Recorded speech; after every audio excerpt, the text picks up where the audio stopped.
Hit record, let it roll. Scales, tails, metamorphosize. We don't sugarcoat a thing. We don't chase that easy conversation.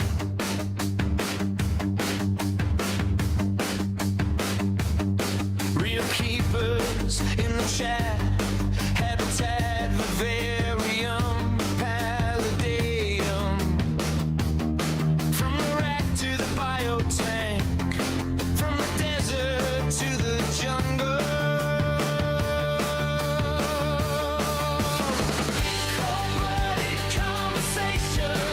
Real talk, we walk that walk. No hype, no bait, just learn, relate. Cold blood. Real talk, same crew, one community. If you're here for the truth, then you're one of us.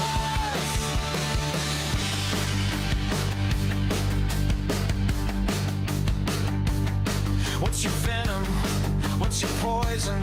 Let us hear about that clutch. Talk mistakes, not just wins. Share the losses, learn again. Desert sand, jungle vine. Every story on the line. From the kid with just one gecko to the gal with all the teeth.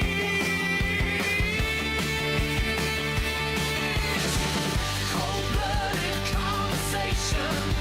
Real talk, we walk that walk. No hype, no bait, just learn, relate. Cold blood. Real talk, same crew, one community. If you're here for the truth, then you're one of us.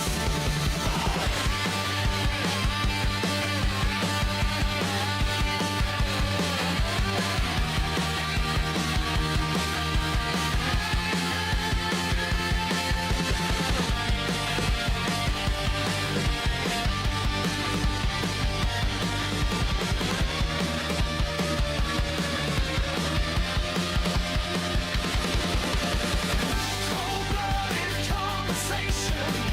Real talk, we walk that walk. No hype, no bait, just learn, relate. Cold blood. Real talk, same crew, one community. If you're here for the truth, then you're one of us.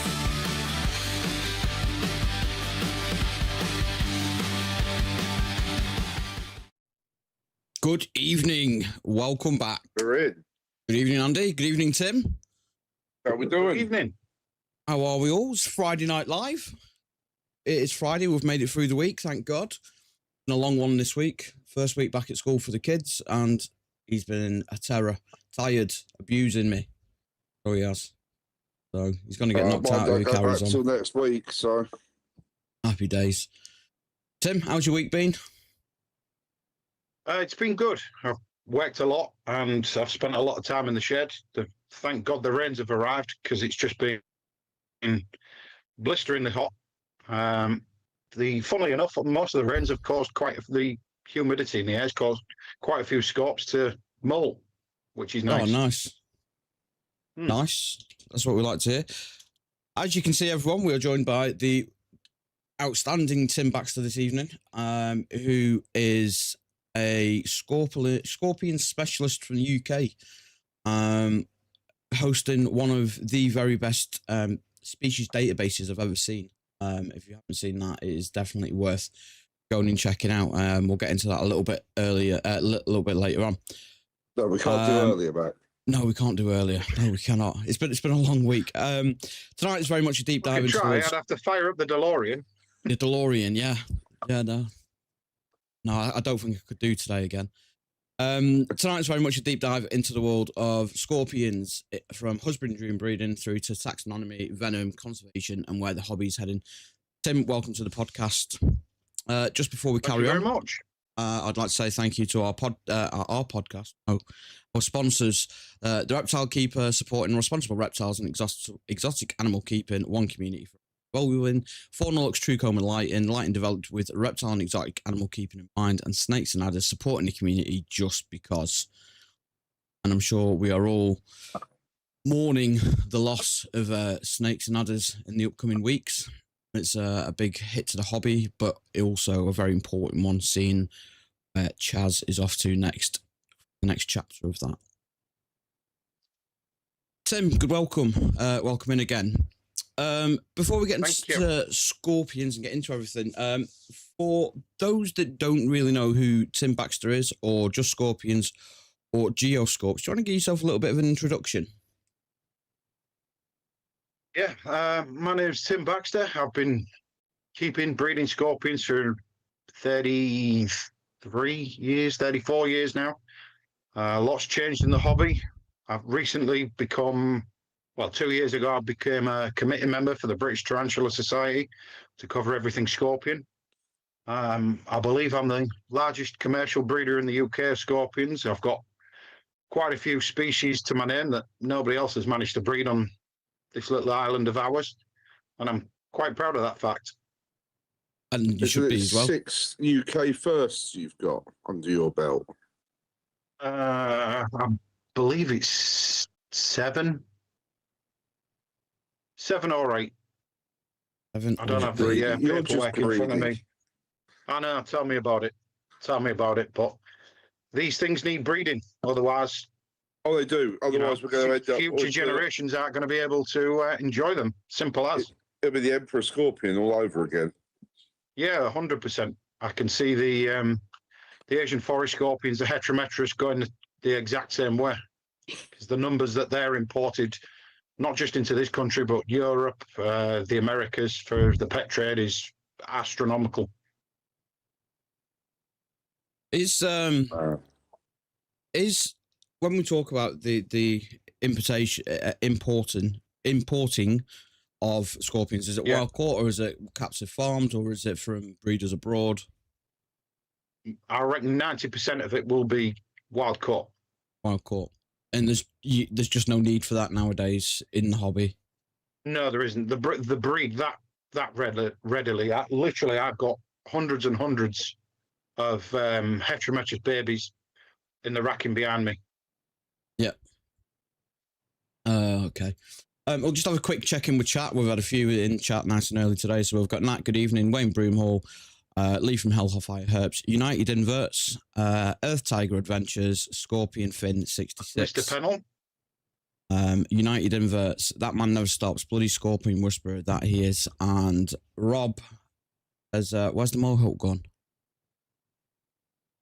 The Mohawk got shaved off around 2 months ago. My wife just said it's getting a little bit thin in the middle there. You're going to start looking like a dickhead pretty soon. Should we just get rid of it? And she did, yeah, literally. I was 27 years I've had the Mohawk, and wow, yeah, it was a sad, sad day. Wow. But you still got the beard, so it's all okay. Time makes fools of us all. Yes. Yeah, Rob says it's been a while, mate. It has, yeah, definitely. So 30 years you said you've been working with scorpions? Yeah, 30, 33, 34, well, 92. So yeah, 34 years. 34. Wow. Yeah. So what was, did you start off with scorpions, or was it inverts, or was it other exotics? Where did it start? How did we get into scorpions? It all started for me. My father kept snakes in the 80s. When I was a teenager growing up, I had 27 snakes in my bedroom. I mean, snake keeping back then in the 80s, the late 80s, early 90s, was white melamine, Vivs, a single red light bulb, and the wood chips for substrate, and a water dish, and usually a hide of some description, or a box for them to hide in. And that was my first introduction to exotics. My dad used to take me to the show at Doncaster, which is like an hour down the road from me. Right. back then it was held in a sports hall, I believe. I don't know which one, but it was just like a leisure centre sports hall. Did they do it in the dome and all? Was it a dome or something they had over there as well? Yeah, they did. Yeah, I believe that was after the leisure centre. But like I say, it's a long while ago. From what I can remember, it's like 20 or 30 tables with 99% wild caught, animals on it. And when I went there, I saw a guy selling emperor scorpions, just single scorpions in cricket tubs. And I was nagging my father the full show. Can I get a scorpion? Can I get a scorpion? I like that. Can I get a scorpion? You've got all these snakes. I want the scorpion. And my father said no. And he bought me a book. He said, take this home, read it, learn everything there is to know about what you're going to keep. And then the next show we'll come back and we'll buy you the scorpion. Yeah, okay. I've still got that book on my shelf. Here, it's a book called How to Keep Scorpions by Vince Hull Williams, who was one of the founding members of the British Tarantula Society, who specialised in scorpions. Now, last year I was lucky enough to get that book sent off to Vince and get it signed. Oh, fantastic! Which was, that was full circle. That was a real nice little personal moment for me. I was like, and I still talk to Vince now. I said to him, everything I've done is all your fault from reading that little book. And sure enough, next Doncaster show, we went back. I bought an emperor scorpion for, I think it was about £5, £6. Fucking hell. Yeah. Look how times have changed now. Adults, you're looking at 250, 300 quid. Yeah, and that's all because of CITES. Yeah, well, it's just due to the over collection. There's no need to be pulling those kind of numbers. Well, there was, because without them pulling those kind of numbers, I wouldn't have kept one. So I don't know, it's a double-edged sword, but yeah, the amount they were exported for the animal trade was just ridiculous. I think it was 2003, or was it 2013? I know it had a 3 in it when they were added to CITES Appendix 2. We've just had... They almost went extinct, didn't they? We've just had Ellie and Owen join us. Owen says hi, Dad. Sam's hi, arrived. Can says hi, babe. Phil's joined us, and hi, babe. Vertebrate Bob got 15-minute break. Good evening, all. Nice. Give them people a shout out to everyone that have come in and joined us. So we're seeing the origins of the reptile hobby at the moment through the HBO documentary. And it's the same. It's got to be the same, hasn't it? This week, the 3 episodes that are on there. Episode 4 was today. Yeah, Monsters of God. That's episode 4 that's today. on. That's tomorrow's itinerary then. But that and it doesn't cast the reptile hobby in a good light. It doesn't. But it's the one thing it has done is it hasn't showed much of it currently, which could be a saving grace. Yeah.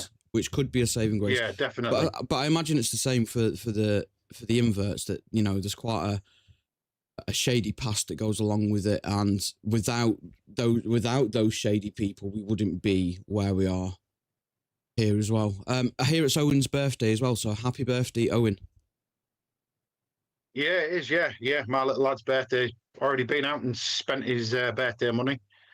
Fantastic. He bought the Jurassic Park Lego Triceratops, which we started tonight, and we will continue building tomorrow.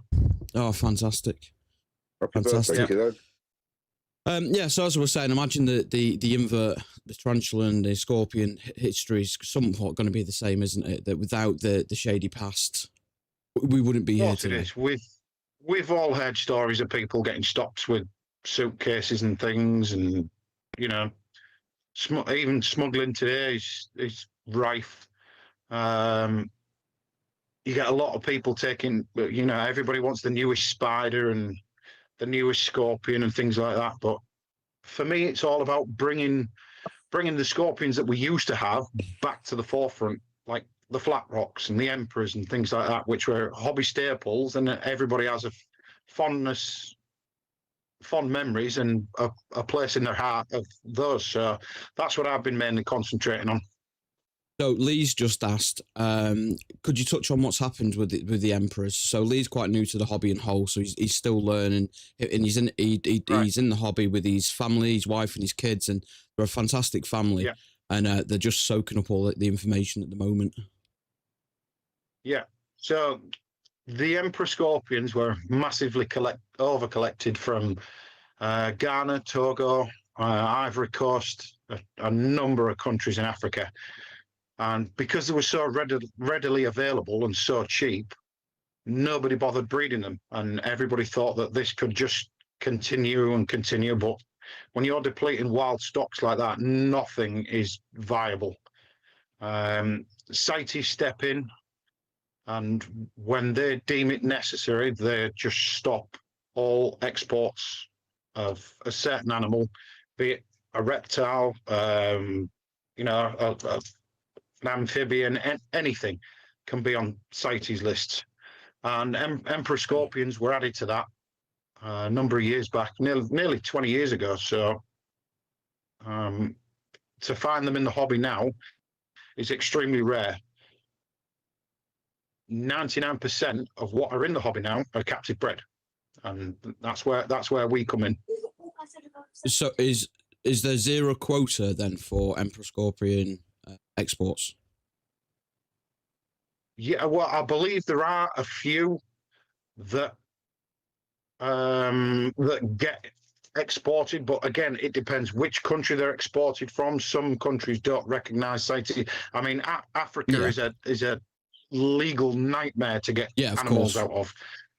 It's not like India. India is just a complete blanket ban. Nothing leaves. That's it. But Africa, you've got all the different states and countries, and they've all got rules. And it's like anything. There will be people out there that, people that live in Africa are on a very low wage. Somebody offers them 200 quid to sign some paperwork. I should imagine you'd do anything for 5 or 6 years' wages. Yeah. So unfortunately, it still goes on to this very day. I tend to stay away from anything like that. I must get 5 or 6 messages per day, normally from people in India. I have scorpion, you want to buy? And I'm like, just block, delete.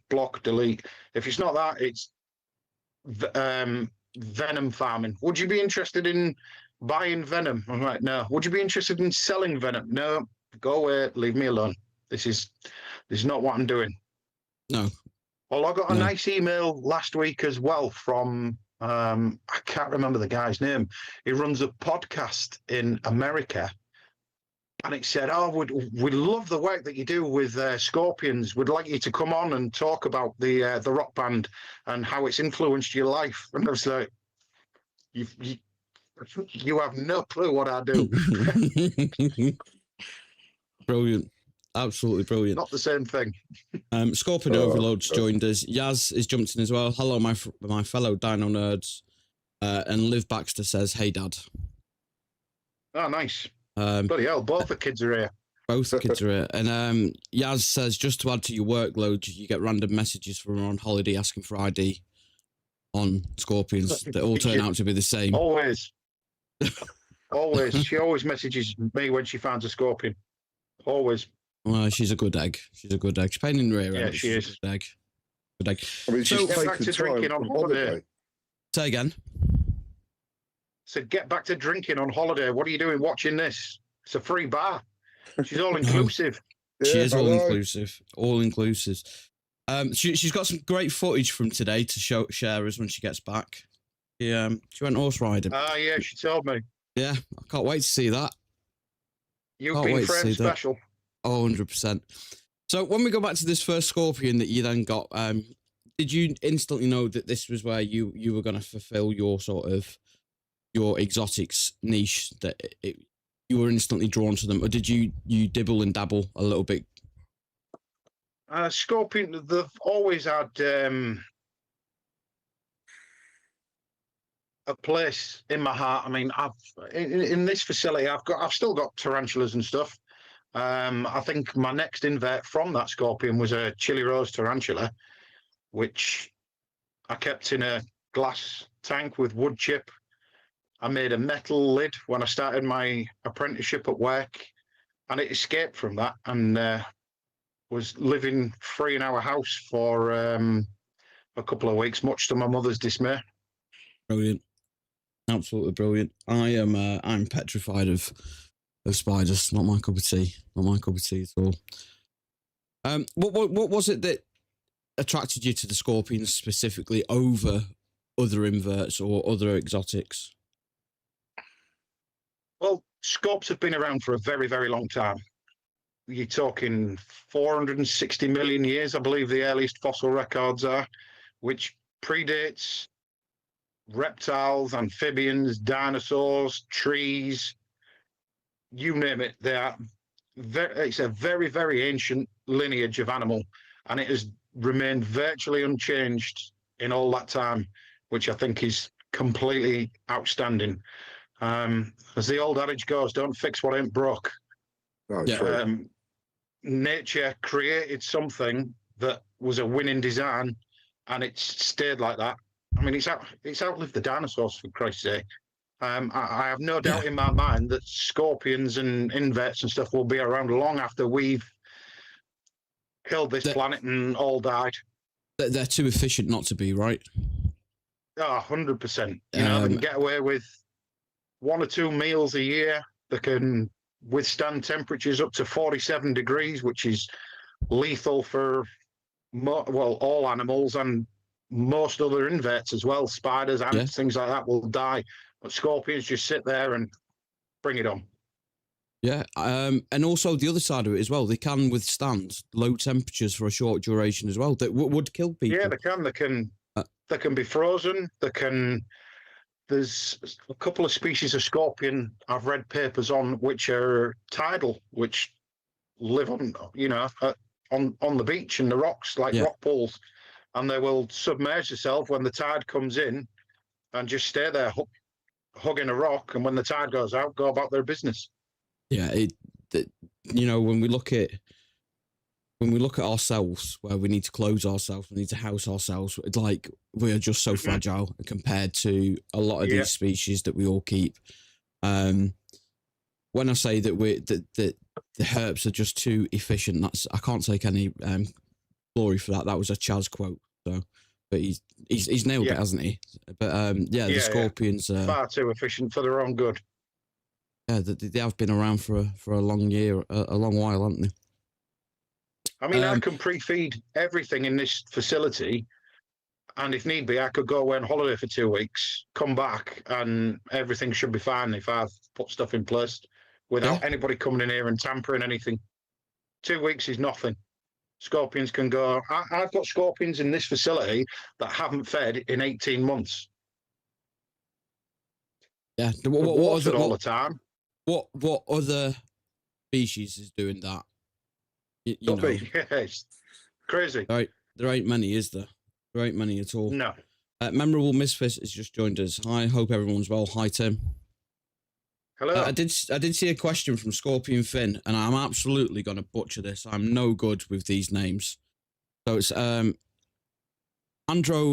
Androcnoctus omanensis. There we go. I went far off. Going to order one next week. Just your typical Androcnoctus species. It will just be very, very careful. All Androcnoctus. Androcnoctus translates in Greek to man killer, and that moniker is very well deserved. They're easily the most venomous species of scorpion I have in this facility, located there in that vid. I've got several. In fact, all those little pots there are babies. Okay. There was 107 of them born off one female. Bloody hell. But I had the foresight to let them cannibalise each other till they got down to about 50 odd, which was a far more manageable number. The strongest survive, right? You're getting good quality, strong animals coming through it. Natural selection. Yep. So with them being 100%. so extremely dangerous, are we talking DWA here? Talk us through that. Like, so obviously you can buy scorpions and not need a license. Where's the line? The line used to be anything in the family Boothid, which covers Androctonus, Parabuthus, all the dangerous ones. Oh no, should I say medically significant? But 2 years ago, there was a scorpion species called Hemiscorpius leptris, which isn't a Boothid, and it was found, it's now the world's #1 most dangerous scorpion by a long way. You're talking one sting, you gone. It's got 5 different neurotoxins in its venom. It's got a hemotoxin, which is where you bleed from every orifice. And just to throw in for good measure, it's also got a cytotoxin, which causes necrosis. You know, if the first 4 don't kill you, your arm falls off, which is nice. All that packed into one scorpion, just over an inch long. Why? And it doesn't look dangerous at all. Do you know, I've got a friend, right? I've got a friend, and he says that we are not of this planet.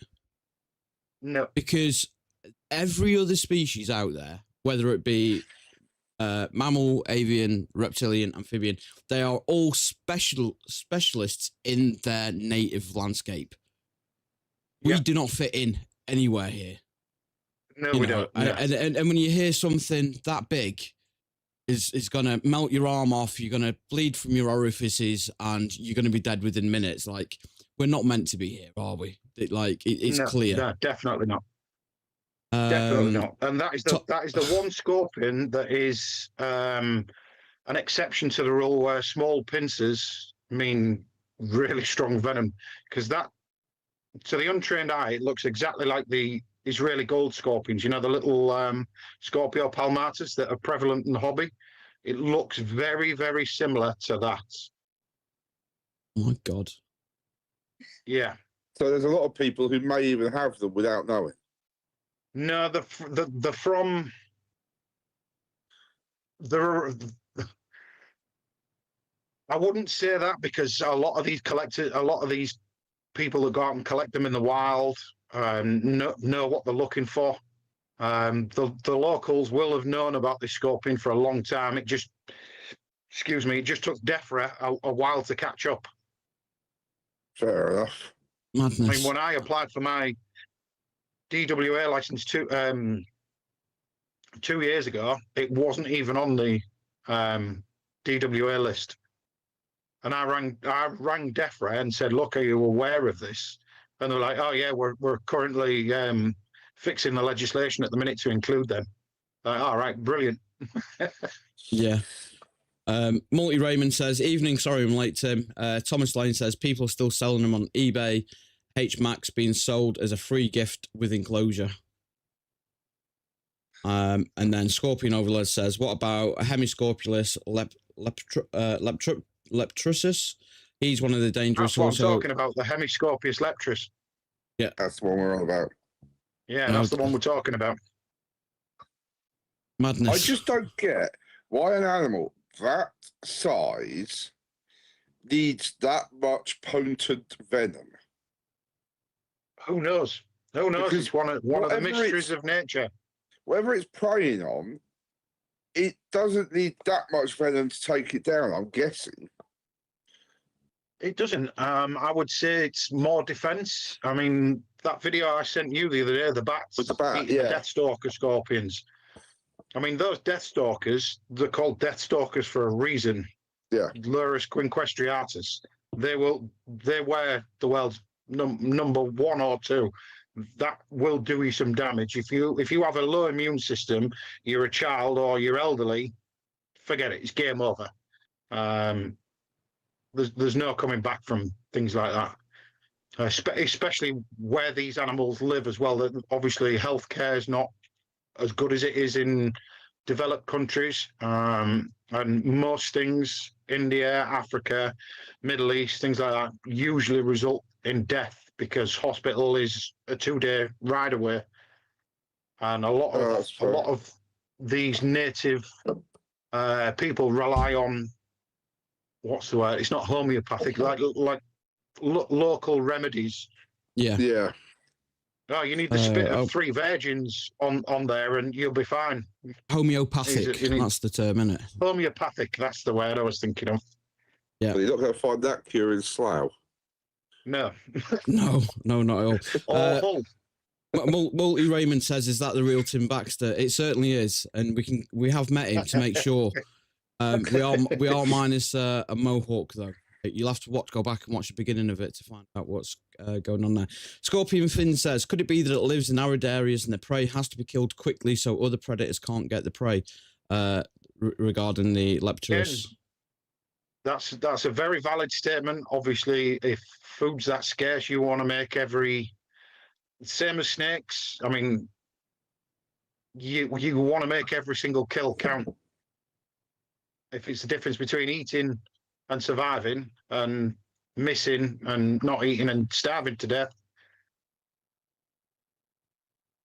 It just makes me think that you've got the animals like the honey badger that then gets venomated and goes and has a nap and it's fine. Yeah. Well, look at, what is it, the Sydney funnel-web spider? That's only dangerous to humans, I believe. A dog can get bit and have no effects whatsoever. It's just further leading into my friend's theory. We're not of it. Yeah. It's crazy, really, isn't it? Venom only affects primates, I believe it is, the Sydney funnel web. I mean, how crazy is that? No, I'm gonna fuck you monkeys up. All right, nice one, brilliant, thanks. Yes, thanks But for we that. don't mind the dogs. We're fine with the dogs, but the people could go. I tell you what, if we dogs are all right, if cats are all right, I like them, but I'm gonna fuck you guys up. If we're here by either creation or placement, somebody's having a right laugh at our expense, isn't they? Yeah, they are. Yeah. If there is a god, he's a cruel dickhead that gets a lot of pleasure out of watching things get tortured.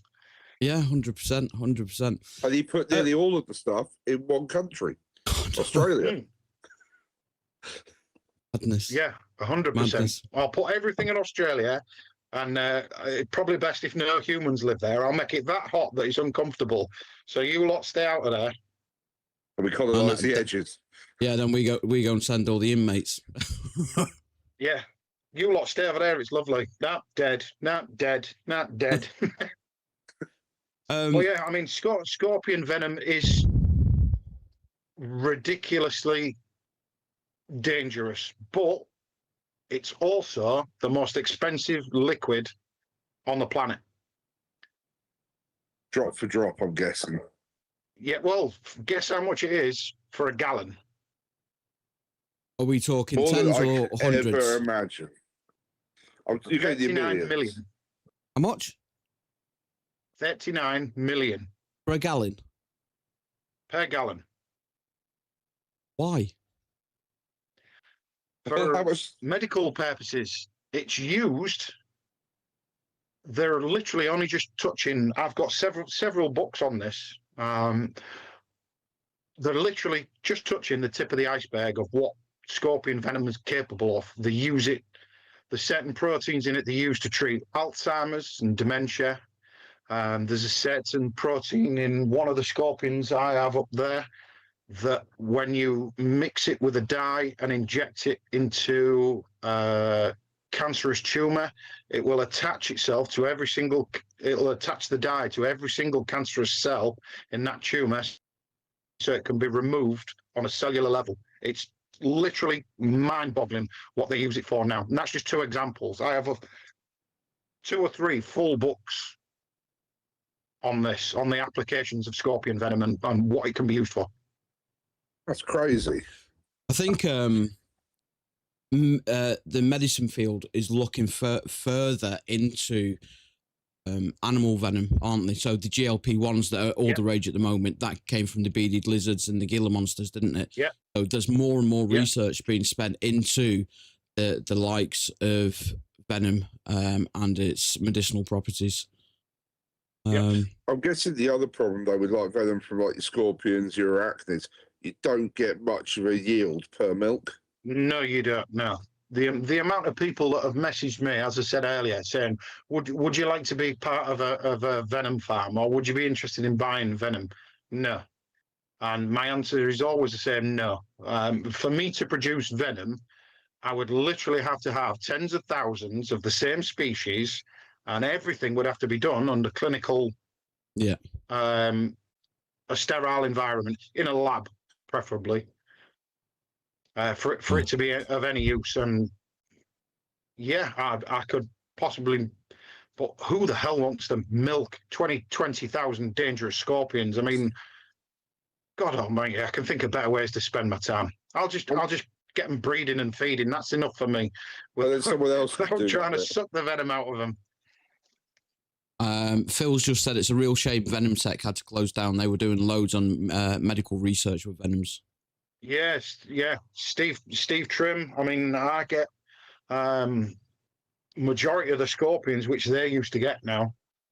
I've had quite a few rescues this week. There was the one Chris Newman posted, was it yesterday, day before? Yeah, I spotted that, but it was obviously someone was collecting it for you by that point. Yeah, that one's coming to me. I had a phone call today where somebody's imported some what they believe to be Liachilles australasia, the little dwarf wood scorpions that are parthenogenetic, and when they turned up, they were boothid. So I've got 160 of those coming via courier next week, which will be fun. Means more time in the facility. But where else are they going to go? It's either that or euthanize them and kill them. Mr. Hale's joined us. Razor. So he has. Ellie says your shed isn't big enough and you're not having a bigger one.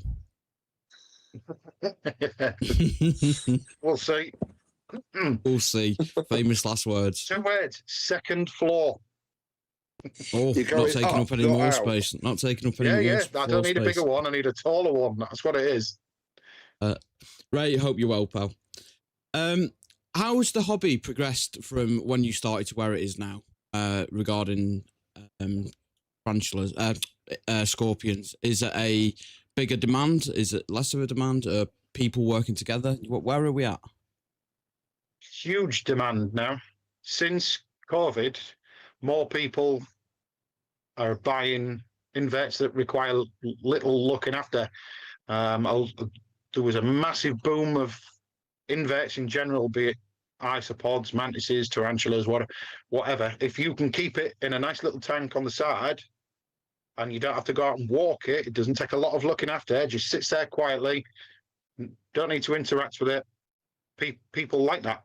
And scorpions have been no different. In the past few years, scorpion keeping has gone up exponentially, and I'm glad that I'm at the forefront to push them forward and to give them a voice. They were always like the tarantula's geeky little cousin, but majority of people that keep tarantulas normally have a scorpion of some kind squirreled away in their collection just for, I've got a scorpion as well. So I've always loved scorpions, but I was always, I'm going to be honest, scared to take the plunge into them. Yep. Because they look so prehistoric and menacing.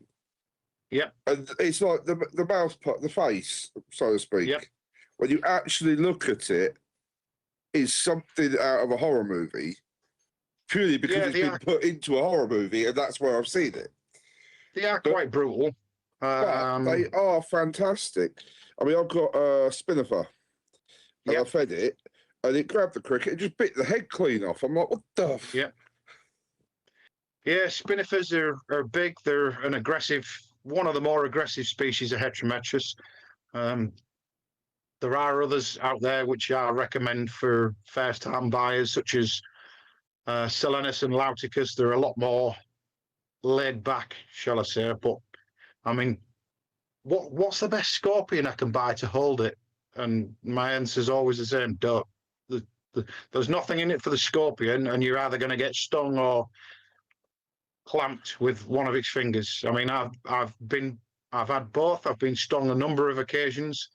Nothing dangerous, but it doesn't matter what scorpion stings you. It hurts like hell. It's like having a hot needle driven into your hand. But for me, the worst pain was by far the claws. I had one at one of the invert shows try and do a runner across the table, and I just put my hand in front of it, guided it onto my hand, and there's about 6 or 7 little children in front of me. Oh, is that a real scorpion? I was like, yeah, yeah. And at that point, it decided to clamp onto the webbing in between my fingers. And I just had to stand there going, and the mum went, are you okay? Is that hurting you? I'm fine. And then all the kids left down the table. I went and got it off my hand. I was like, I'm so glad I managed to keep it under wraps for the children being there. But yeah, that really hurt. I mean, some of the bigger ones, your emperors and things like that can quite easily snap a pencil with their claws. So clamping onto your finger is least of its worries. You've got the big species, the giants, haven't you? The giant forests. Yeah, I've bred the Gigantometrus swamadamis. Again, that was the first UK recorded breeding. I got the first and the second. Somebody, one of my friends, Jeremy, has just literally had a clutch. So he's pipped third, but I have 2 females that are about to drop soon. So hopefully 4 and 5 will be mine as well. But again, these are from India, so they disappeared completely out of the hobby over the last decade or so, last 2 or 3 decades. No, because I fancy one of the giant forests at some point. So when they're ready, I'll put one aside for you, Andy. And when I can convince the missus to let me have some money, we will do a deal. Yeah, not a problem. I'll sort you one out. Ray says he agrees the scorpion hobby's gone mad. Back in the day, there was only Pandinus emerita available. Imperator, that's the emperors. The emperors, and then Scorpion Fin says some myths keep people away. I've been asked many times, does it jump? But just quickly on those emperors as well, you do find a lot of people get some of the Asian forest ones confused with them as well, don't they? We get that an awful lot. Like I said, the infographics on the GeoScorps website is by far the easiest way to tell apart what you have. When you know what you're looking for, it's very simple. I mean, I'm not tooting my own horn, but I can look at near enough every single species of Asian forest scorpion now. If you just laid 6 or 7 on the table, just by looking at them, I could tell you which species they are and what sex they are just by looking at them. But again, that comes with experience. You just, when you're dealing with them on a daily basis, there's subtle differences to look for, and that's all it comes down to. But yeah, I do get a lot of people, can you ID this for me? Can you sex this for me, please? Which I'm always happy to do, whether people have bought them from me or not. You know, that's a lie. If you're looking at breeding them, I'd rather help them. That's a lie. I thought I was going to get lynched at the BTS when I told you I'd pick something up. Yeah, I said, is it one of mine? No, I got it from a table over there. Ma, what are you playing at? There's my table down there. No, that does. It's a great segue on there, because one of the things I did love when I met is how you interacted with the kid, and it was incredible. So we had bought the 2 forest scorpions for Archie, and the first thing you did is you took him over to your table, you showed him the iPad, and you talked through GeoScorps with him. You showed him how to use it. So tell us about GeoScorps. Where did the idea from that come from? And how did you originally go about it? Well, George is the wizard when it comes to the internet side of things. That's all he's doing.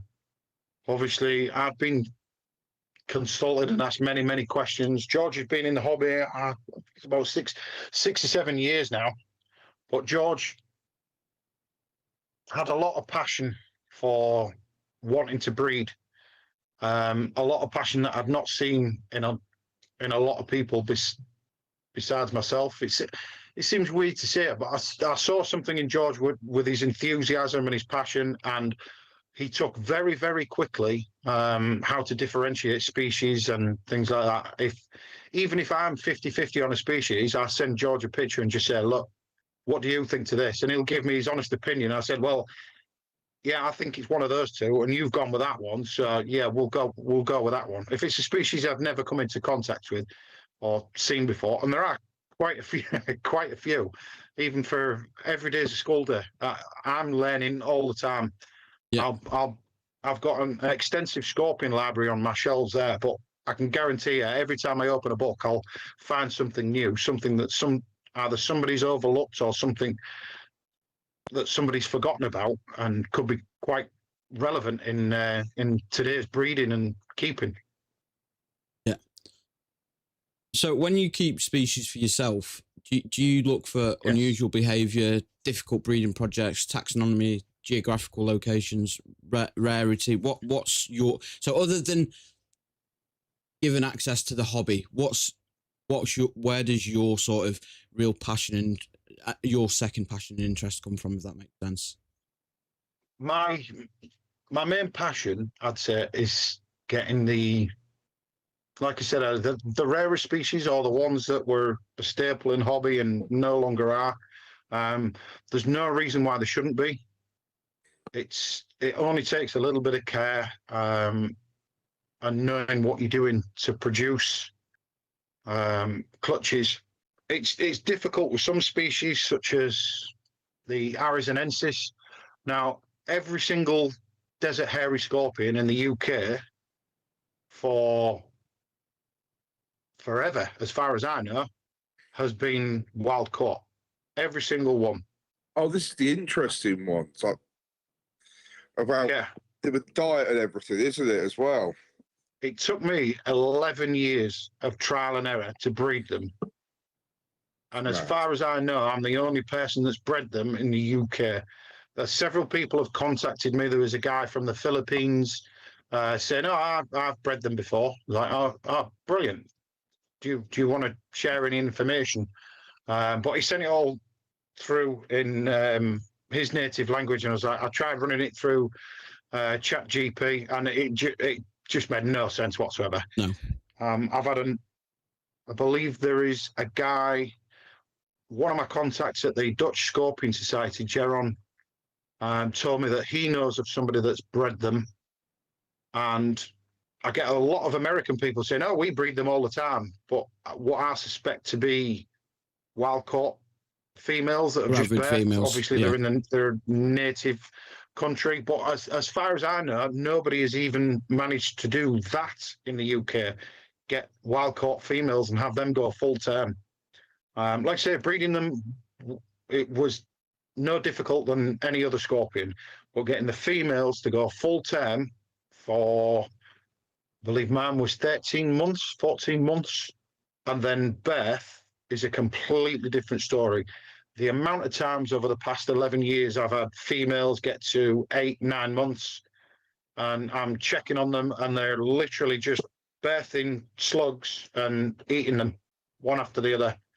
All right, that's 8 months of work down the drain, 9 months of work down the drain. Brilliant.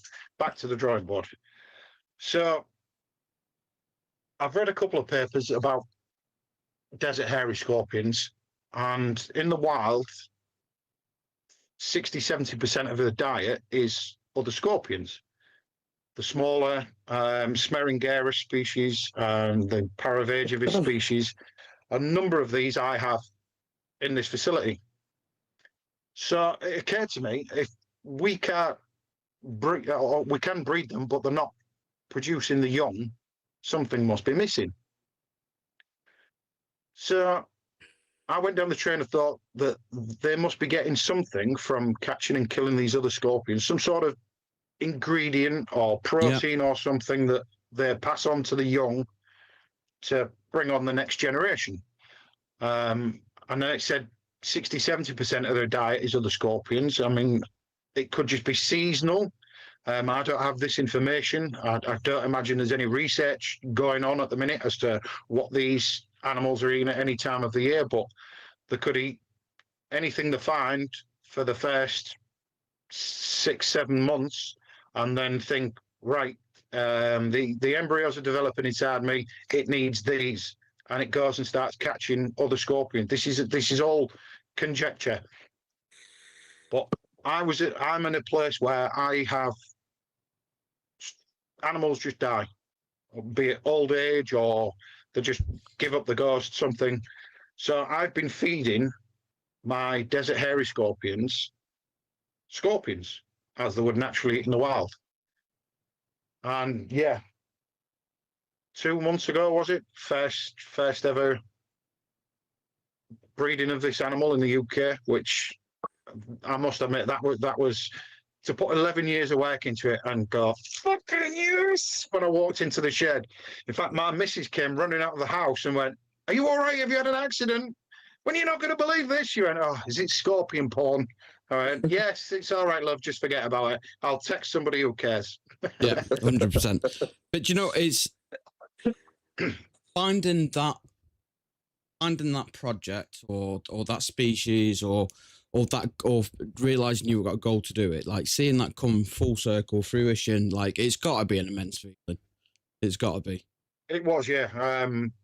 Yeah, that was probably in my invert hobby, my scorpion hobby side of things. That's up there as number one, is getting the Hadrurus breeding. I mean, if I can do it now, I'm currently writing an article for the BTS journal for about breeding them, which hopefully others can read it and do exactly the same, and we can get these established in the hobby. Because, as I said, up to now, every single desert hairy scorpion that's been in the hobby, and there's been a lot, has all been imported from North America. It's interesting. Sometimes when you go into shops, they've got sort of 10, 20, 30 tubs with them in there. Yep, every single one of them. All imported. And Phil's just said you remember them scorpions. Sorry, Matt. Phil's just said he remembers getting the messages and the excitement he felt for Tim was unreal.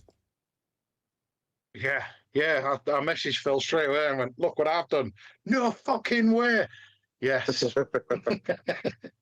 But with the scorpion diet side of it, did you find that it had to be their native, or did it not matter? No, I've been feeding them all sorts. Maybe I should have jotted down what I've actually fed them, but it was literally I come in, find something dead, and it was, if it's not dried out or started, or the flies have got to it, and it's a fresh dead one, oh, brilliant, you'll do. Just a little wiggle. I mean, they've had boothed scorpions, they've had dangerous ones, they've had harmless ones. So it's been a mixture, and it's not affected. Well, it didn't affect that female anyway. I mean, I've got another two, gravid female that are there, but whether they go to term, whether I've been giving them different food, a different mixture of foods, to these, could impact that. That's questions that I need answered. Yeah, No, that's fair enough. And it's really interesting when you're doing this kind of thing and you're leading the charge in it. It's next level because like you've got people asking you and you're like, oh, I just did this, or well, this is how I'm doing it and it's working. And I'm going to play my bingo card, but I'm doing it with the dragon snakes. I picked up I picked up two Xenodermis javanicus, and I'm not keeping them as everyone has told me to. They're in a planted paludarium, and they've got running water, they've got filters, and everyone's like, they're going to be dead. And I picked them up on the 4th of May, and we're still going. Well, and it's like, don't be afraid to think outside the box. That's what it's what gets answers. Yeah. And it's interesting. You just, when you get, and again, I hope I don't have to go 11 years before I see some kind of good fruition from it. Return. First goal is just long-term captivity. That they're not species they're not species that do well in captivity. So that's the first foremost goal. And then after that, we can start thinking about other things. But yeah, like it's been good. It's been interesting. And it's just nice to, when I get a message saying how are they doing, are they still alive? I'm like, yep, still going. And it's a great feeling. And imagine, like I can't imagine after 11 years that feeling one gets any worse. I bet it just bigger and better. It's just failure after failure after failure. But I mean, the bio on my Facebook page is success is walking from failure to failure with no loss of enthusiasm. And do you know who said that? Wile E. Coyote. Wile E. Coyote. Of the Roadrunner cartoons. Brilliant. And it's true, Brilliant. though, isn't it? Yeah, absolutely fantastic way to look at life. It really it's is. like they say the definition of madness is doing the same task and expecting a different result. It is. But when you have a slight variation to that doing the same thing, it's no longer the same task. And it could vastly affect the outcome. Yeah, no, completely. None of us know how to do these things until the trial and error has happened. Exactly. Yeah.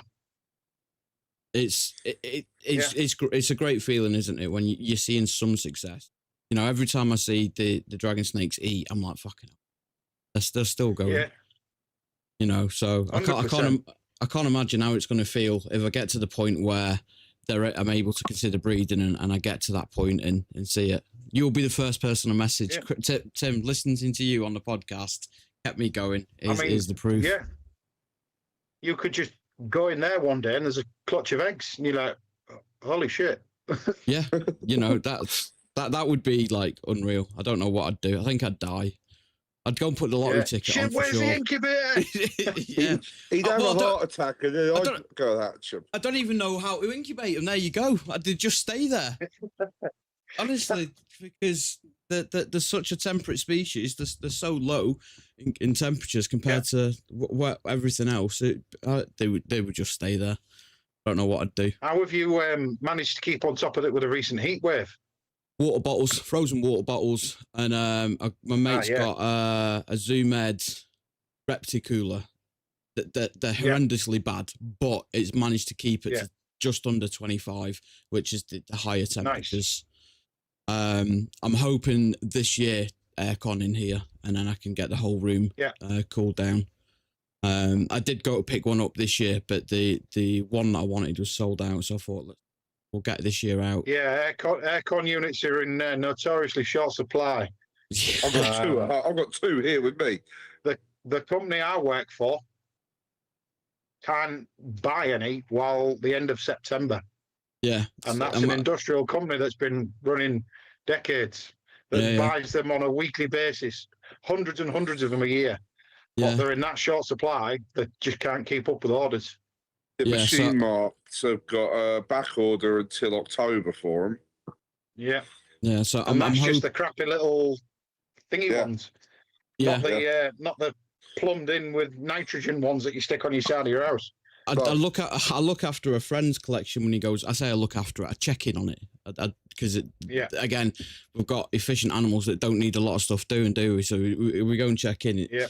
And he had aircon put in this year, and I just sat in his room. I was like, I ain't going anywhere for a while. I just chilled out at his house for about 45 minutes, an hour, feet up on the sofa, just loving life. I sent Andy a message saying, I need one of these, full plumbed in stuff.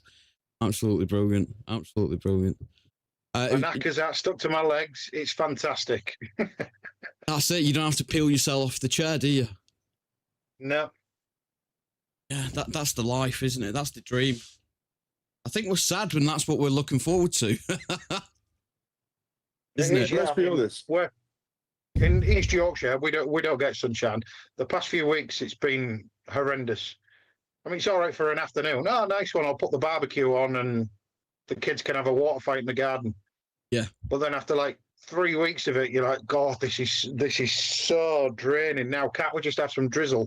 Like 90% of the time in East Yorkshire, it's grey with a light mist. It's fantastic. That's how we like it. That's what we've got, whiter than white skin because we don't get any sunshine whatsoever. Even, when it's overcast, you're like, bloody hell, I best put some sun cream on.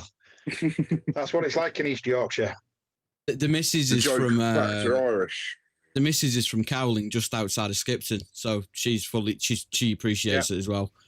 So she does. Yeah. But past couple of days has been phenomenal with the rain. It's been great. When it was it 2 days ago when it really pelted it down. I was sat watching telly, and the missus said to me, "It's raining," and I got stripped off just my boxer shorts and went and stood in the garden for about 10 minutes, just like that in the rain. Oh, Brilliant. It was blissful, absolutely blissful. Brilliant. It was still warm, but it was pelting it down with cold rain. I had to go and siphon some of the water off the frog tank outside this morning. There was a good 10 inches of extra water in it this morning from yesterday and today. That'll do it. We've had some serious downpours. Swam off. Yeah, we've had some serious downfall. Yeah. Good evening, Mike. Sorry I'm late. Niece is staying, so I've been showing her all the animals. Can't be better than that, mate. You got to encourage this next generation, haven't you? Portsmouth tarantulas. Good evening. That's how it was when I visited that once up there in Yorkshire. Yep. And then Scorpion Finn says, "I'm following in Tim's footsteps. My hobby started with my own interest in scorpions, but now I'm trying to spread information about them here." Where are you, Scorpion Finn? I'm guessing Finland. you're abroad. Finland. Is it Finland? Yeah, that's Essa. Yeah. His name could have been Finn. I'm not very good No, with he names. actually said from Finland in his message at the beginning. Oh, did he? Sorry, Yeah, I missed that. His name's Essa, and he lives in Finland.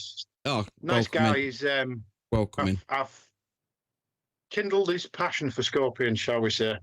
Fantastic. If we talk about your collection, how diverse is it at the moment? How many different species do you think?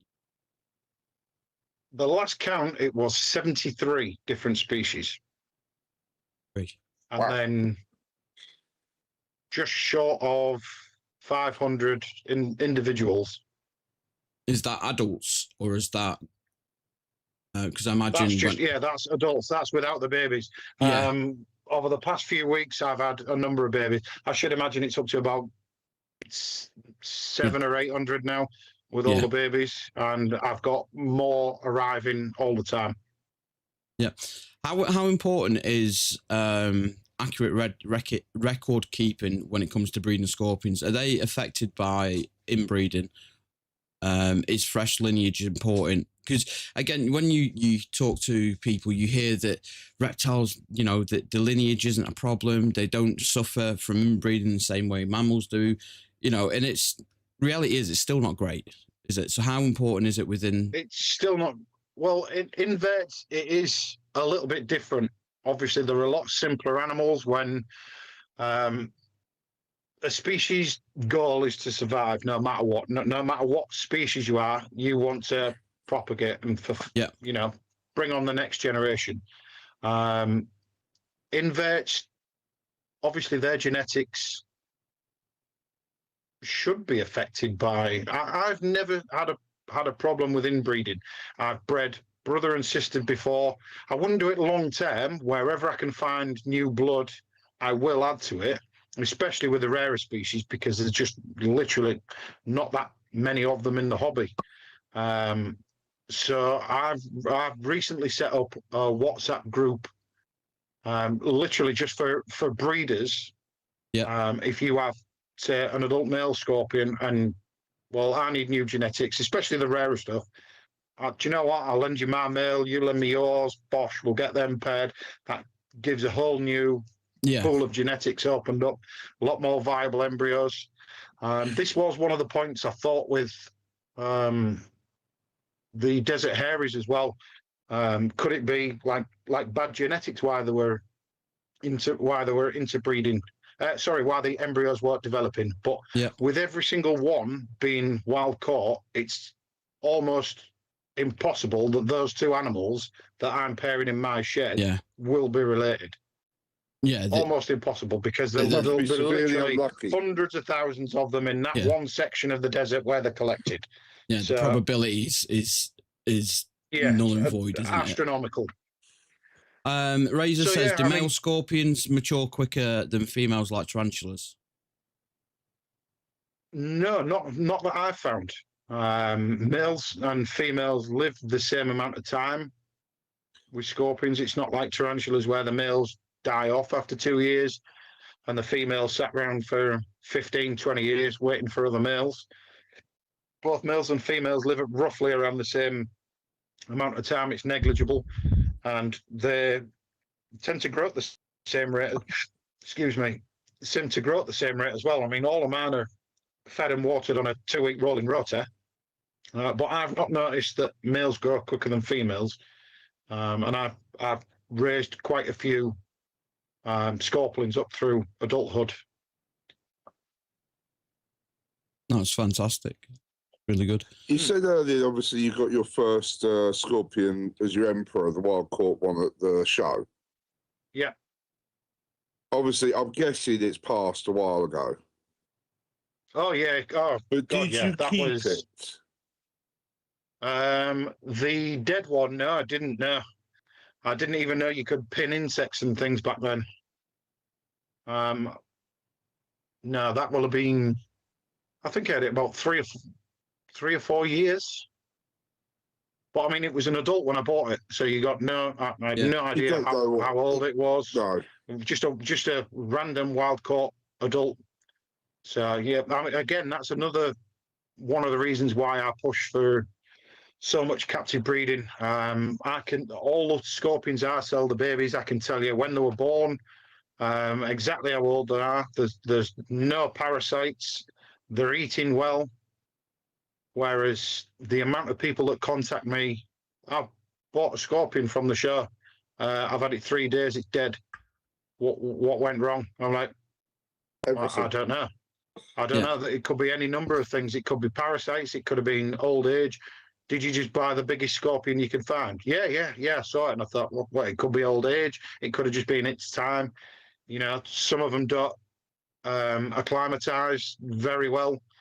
I've had new stock coming from places where only like 50% of what I've bought has survived and acclimatised, and the rest have just died for no apparent reason. They're all kept the same. They're all fed the same. They're all in the same. And who knows? Unfortunately, I mean, Ray says this to me all the time when he's talking about spiders. Things just die. It's nature's way, especially with inverts. That's why they have so many damn babies. That's why they have so many. Yeah. You know, you've got to look at species across. Some of them just aren't strong enough. Yeah, well, they need the weak ones for the strong ones to survive, whether they're being preyed on by their clutch mates or their litter mates, or whether they are cannon fodder for the hunters that are coming in. You know, so you see it in frogs. You know, look at the spawn sizes of some frog species. Yep. You know, it's incredible. Spiders, mice, rodents, you know, they all have predominantly big litters for that survival, don't they?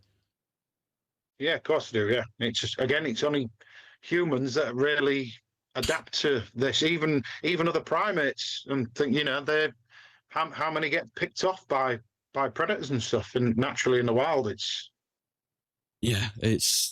interesting. What's the lifespan range of scorpions? It varies species to species. Some of them are short-lived, extremely fast growers.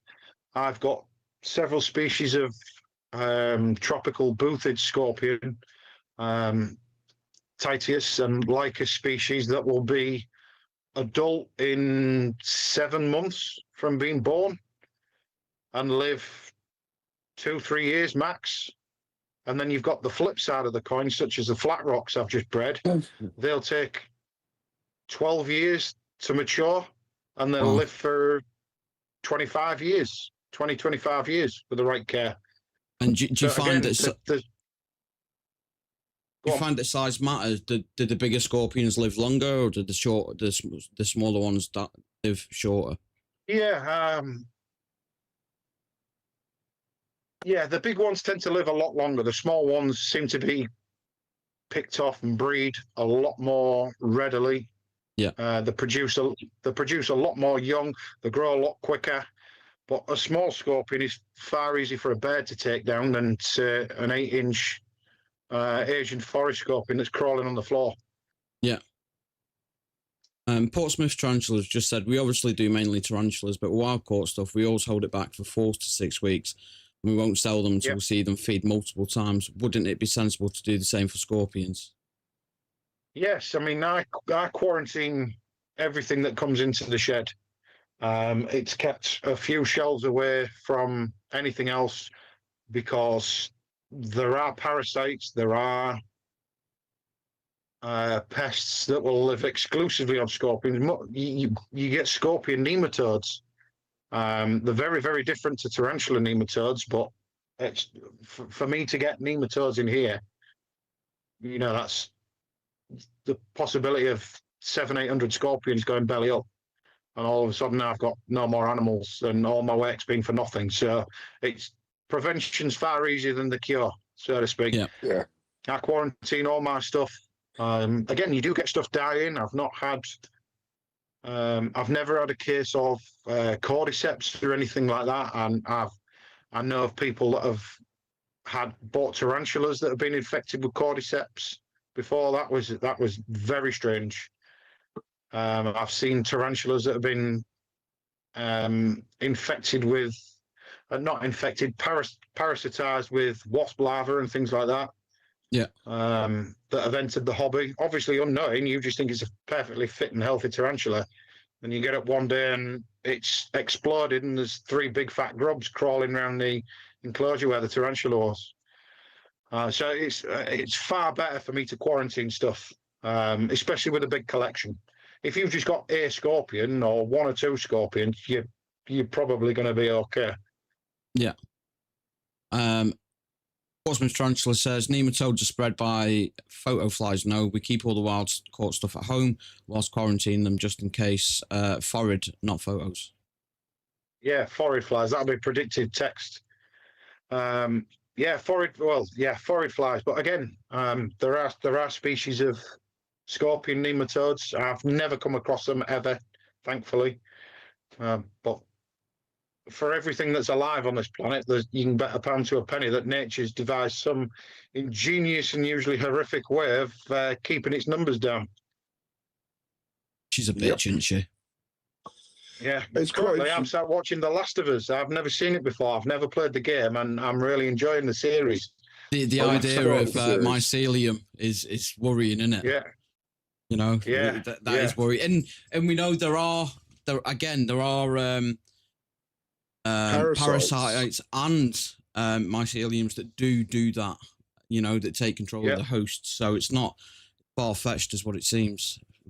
Worryingly. No, it's not, no. Worryingly. Just quickly before we move away from nematodes as well, Invertebrate Benjamin, he's trying to do studies into the nematode stuff at the moment as well, isn't he?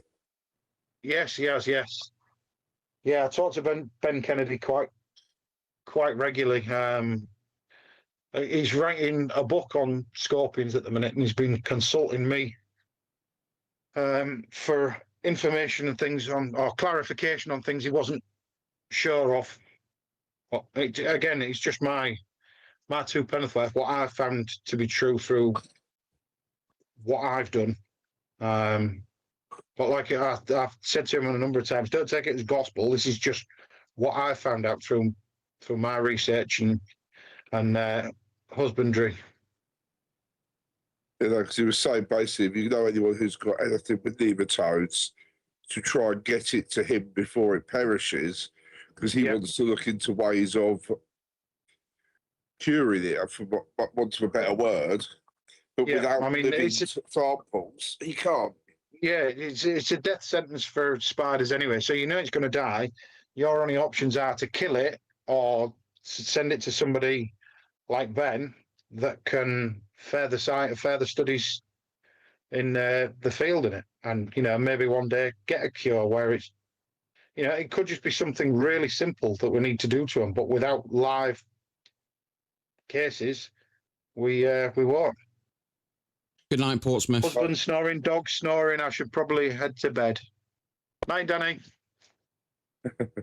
If we can move on to scorpion husbandry, what's one of the biggest mistakes beginners can make, assuming all scorpions need similar cares? Humidity, I would say, is the largest killer of scorpions that are kept in the hobby. What, too high, too low? Again, it depends on species. The amount of people that send me pictures saying, my scorpion's dead. What did I do wrong? right? You have a tropical rainforest scorpion, yet your substrate is bone dry. So you've only got to go on Google and look what a rainforest floor looks like. The humidity is near enough 90, 100%, the full amount of the time. There's pools of water everywhere. Providing your scorpion's not swimming, I'd say it needs to be damper. Yeah. But that also applies to certain desert species as well. Now, again, with the desert hairy scorpions, I've managed to grow, shall we say, juveniles that I've bought, maybe 2 inches long to adult. Now, the way I do that is with a humidity gradient. I have the 5.8 litre Braplas, the tall ones. Yeah. 3/4 of the way with sand, and just a simple straw and in one corner of the enclosure. One of those little water squirty bottles down the straw till the very, very bottom of the sand is damp. Capillary action draws it up through the sand, and the scorpions will do naturally what they do in the wild, which is dig a tunnel down to the water table. The Sonoran Desert, where these scorpions live, their burrows are like 6 foot into the desert, like a corkscrew shape. Now you go down 6 foot in most deserts in the world, and you're hitting the water table. All the cactuses and things have to be drinking from somewhere, don't they? Yeah. How do you accommodate that? How do you accommodate that in captivity then when they've got 6 foot burrows, 6 foot deep burrows? Again, I was assuming that they've burrowed down to the water table to get moisture. So if their water table is at 8 inches deep, okay, yeah, they don't need to go to 6 foot. Job achieved. I don't need to go deeper. It's plenty damp here. Fantastic. That way they can find their humidity sweet spot for molting and to go about their daily basis. And the amount of people I've told that to that have come forward and said, fucking hell, my desert hair is shed. Well, yeah, they will do. I've got a box here with all just random, that's a desert hairy exuvia there from ones that have molted. So again, yeah, just a little simple trick like that can mean the difference between life and death, because obviously if it's too dry and it dies getting stuck in the mold, dead. So even desert species need the right humidity. Temperature plays a big part as well. I have a lot of people contact me saying, I want an emperor because they are because they're quite docile and beginner friendly. Nope. You keep them correctly, they're aggressive and nasty little bastards. Really aggressive. They're obviously from west and east coast of Africa. It very, very rarely drops below 30 degrees there, even at night time. Replicating that in this country is difficult, and that's where most of them died, because people were just not keeping them correctly. That's why the numbers dwindled and they were importing them so much. They were just throwaway pets. It's all right, doesn't matter if it dies, there's another 150 in that shop, we'll go and buy another one. And then 2-3 days later, oh, that one's dead, well, we'll go get another one, they're only £5. So, but yeah, when kept correctly, they are super aggressive. They're very, very alert and very aggressive animals. I keep all my emperors, in fact, all the emperors are at George's house, and they're kept minimum 32 degrees. That's ambient temperature without having a heat for them one side to bask in. And George said to me, most days you'll find them sat in the warm spot, even when it's 32 degrees ambient. And I guess they also need it to be quite damp, so high humidity to go with that as well. Yeah, I mean, therein lies the double-edged sword. It's like the avicularia tarantulas all over. Need massive volume of air changes and high humidity with them living the top of the canopy in the Amazon rainforest. Yeah. There's so much that we struggle to realise these animals need. It is. Again, a lot of it is just finding out what we've done as breeders and keepers over the past few decades, putting that down on the website, and people can either take what we've done and run with it, or do variations of it and see what works for you. Nothing set in stone. As I said earlier, you don't try, you don't succeed. Do you find that people are paying more attention to creating these micro habitats rather than just simply trying to match a temperature number and humidity number? Yeah, I mean, you've only got to look at United Inverts, who's in the chat. It's Lee Benny, he's one of my friends. You've only got to look at his enclosure designs, and they are phenomenal. It's like looking at a slice of natural habitat. He gets the correct rocks, the correct plants, and it just looks stunning. The pictures that he puts online, United Inverts, you look at them and go, no, that's not in a tank. And he's like, yeah, it's that tank there. Holy shit. That just looks like you've gone there with a glass tank and gone, boom. Yeah. In the middle of Africa, or the middle of the North, the Middle East, and gone, yeah, I'll have that, and taking it back to his room. Stunning. How important does enclosure size play? Can it be too big, too small? Say again, it broke up then. How quality on my end. How important is enclosure size? Can it be too big, too small? No, scorpions don't need a lot of room. They really don't. I've got quite a few of my heterometra species, the Lauticus solenus and things like that, are just kept in simple 3-litre Braplast. And providing they've got substrate, a flat piece of bark to hide under, and they're fed and watered, they go about their daily bit. I've bred generation after generation in simple tubs like that. So yeah, again, it can be, obviously in a facility like this, space is at a premium. Yeah, of course. I don't have room for, but if you're doing a showy pet, I mean, I've got 4 tarantula tanks there, and they're set up like natural, as natural as I can go. Just because it looks nice, and it's better than staring at Braplast tubs. Yeah, of course. Have you single-handedly taken all the Braplast tubs out of the circulation? I must admit there are probably 400 or so in this facility. They are in short supply these days.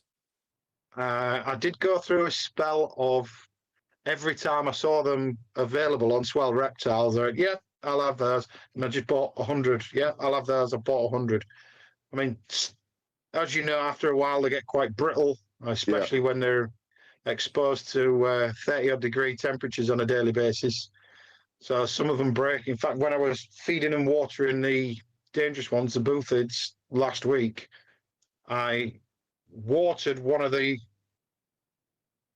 scorpions, just had it overflowing slightly, so the substrate got wet in that corner. Picked it up to put it back in the thing, and I noticed water going drip, drip, drip, drip. I was like, shit, right, okay, time to rehouse that one. So that one went in the bin, straight in a new Braplast.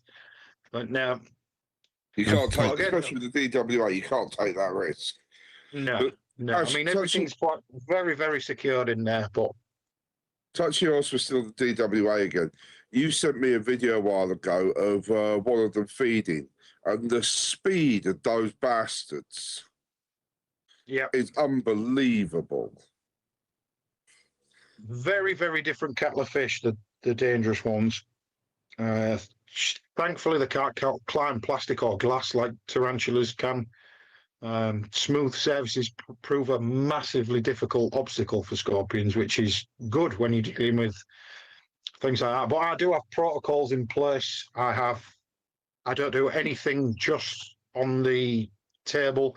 I have a rather large 2-foot Braplast, about 8 inches deep, and all the single enclosures go in there. So if any of them do decide to bolt, they're literally doing circuits in a Braplast, and there's no way for them to get out. There's a couple of them that I have to wear constant eye protection with when I'm dealing with them. The Parabuthus transvalicus, because they can spray venom out of their tail up to 2 feet, which is, like a cobra. So you do not want that in your eyeball. No. You really do not.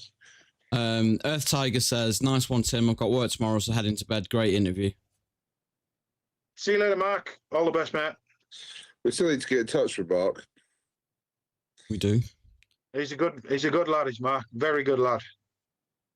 Very knowledgeable bloke.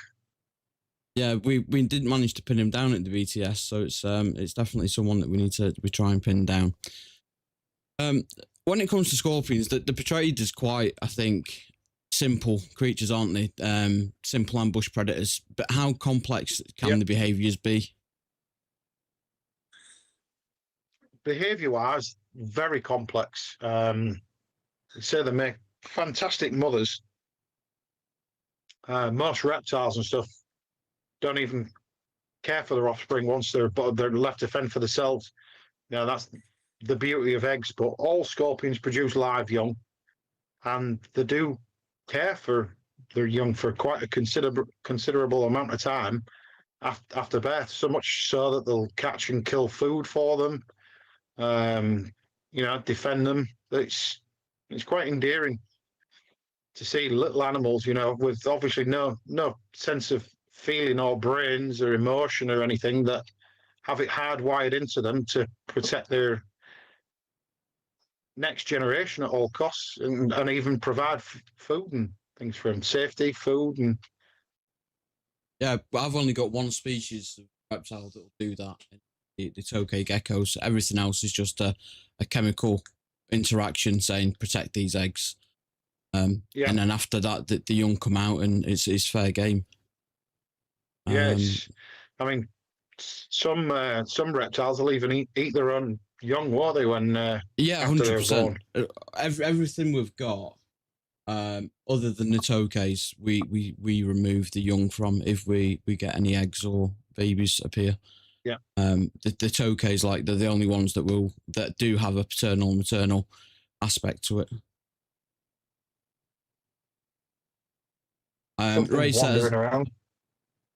Ray says he doesn't have work in the morning, but I'm old, so I'm off to bed. Great catch.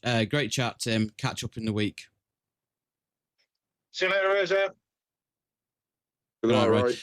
Scorpion Finn says, you have any thoughts, Tim, why my friend's female transvesculuscus, whatever that is, rejected the male? Yeah, that's what I said. No, it's not. Parabuthus transvalicus, those are the ones that can spray the venom for 2 feet. My days. It could be any number of reasons, Esther. She could be already gravid. Temperatures might not be right. It's the wrong time of year. Anything.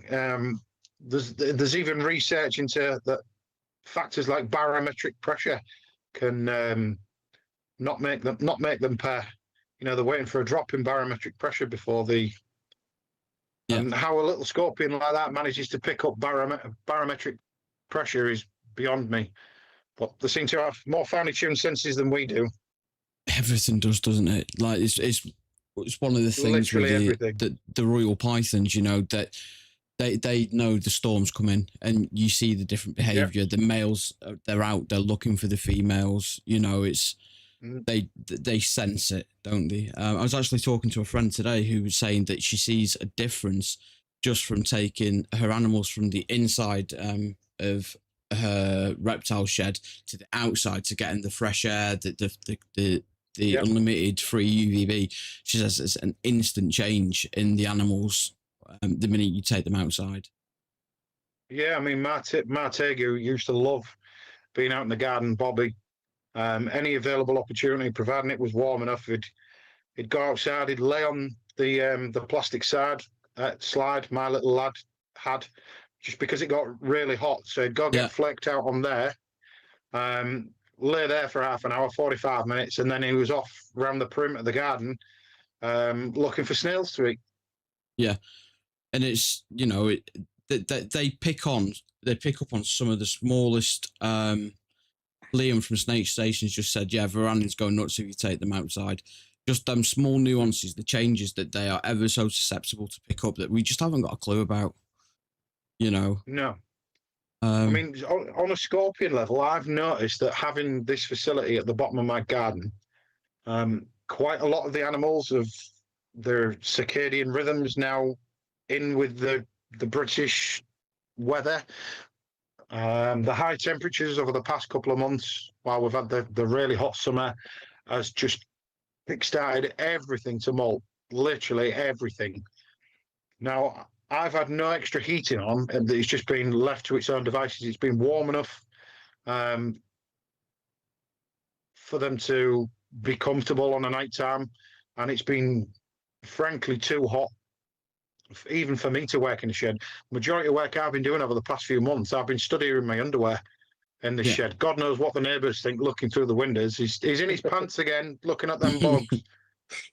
But I've had the low-level vents on, the extract fans on, and it's still been topping 36, 37 degrees in here, which is nothing for scorpions, but for me, it's unbearable. Literally water pouring through my eyes going, this is unbelievable. Yeah. But for them, it's just, all right, it's warming up a bit now. I'll tell you what, I'll get rid of these old clothes. All right, nice one. Yeah. And they know when it's winter as well. Even with the heating on and with this facility heated to 28 degrees, they still know it's winter outside. Everything slows down. Everything grinds to a halt. So I incorporated British sunlight cycles last year, and I noticed the difference. Yeah. All the heating goes off with the lights now as well, and it's that you see a complete different animal. And it's something that I think we need to, it just shows how little we know. But then it to see that to see it in a lizard, one thing, but then to see it in a scorpion is something else, isn't it? So they're clearly in tune with the environment and their situation. And lighting, I can't believe how little I actually knew about lighting and what it does for an animal's growth, rhythm, you name it, it needs it. And it's incredible to see it, but to then understand it, I can see it in a lizard, but then again, seeing it in a little insect like that notices these differences in the environment and makes the changes to slow down or speed up, get rid of the old sheds. It's incredible. Yeah, it is. It's crackers that they're far more in tune than we ever will be. Like I say, 460 million years, they must be doing something, right? Yeah, without a doubt. Completely. It's like the alligator and things like that. They've hardly changed. Yeah, again, a very, very ancient group of reptiles. At the end of the day, if it ain't broke, don't fix it. These things will outlive us and whatever comes after us. Oh, yeah, 100%. There's a question 100%. There from Scorpion Overlord to ask what you think about hybrids. Because after 5 years, species, and I made a monster. Unfortunately, sterile generation. I don't know why you would want to produce a hybrid.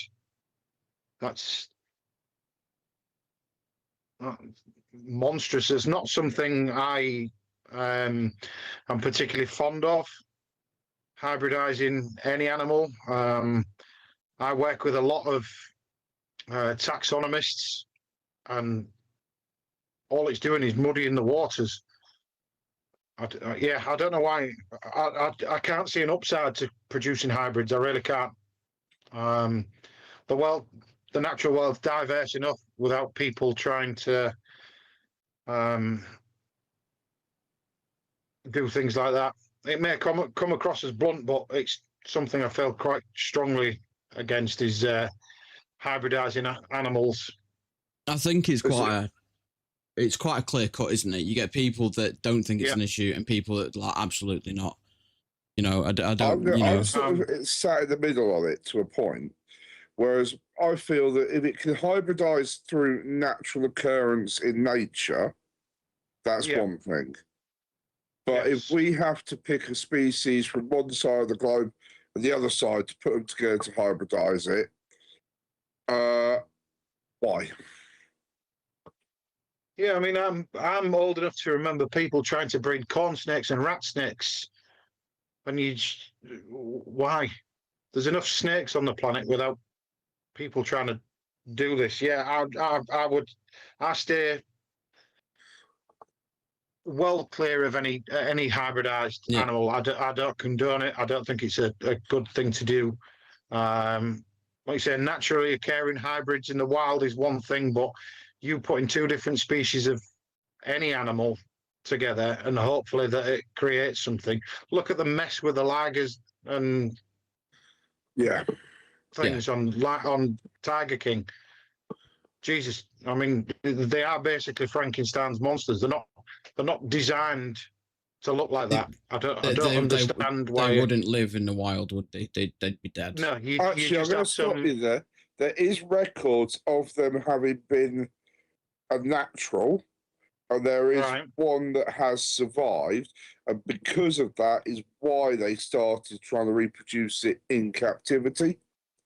Right. Because of from what I understood, and I might be completely wrong, because of the way that feeding and their prey moved, tigers and lions did end up crossing paths. Right. But I mean, you get Asiatic lions, don't you? Or you did in vast numbers, and so it did happen in the wild. But just because it happened once doesn't mean it has to happen again. Yeah, I mean, under no circumstances would I be putting two separate species of scorpion together to try and breed a new type of scorpion. I think it's monstrous, and it's huge disrespect to the taxonomists that are working, to try and untangle this web of nature's tree of life. Thomas has just said, throwing look at this curveballs towards them.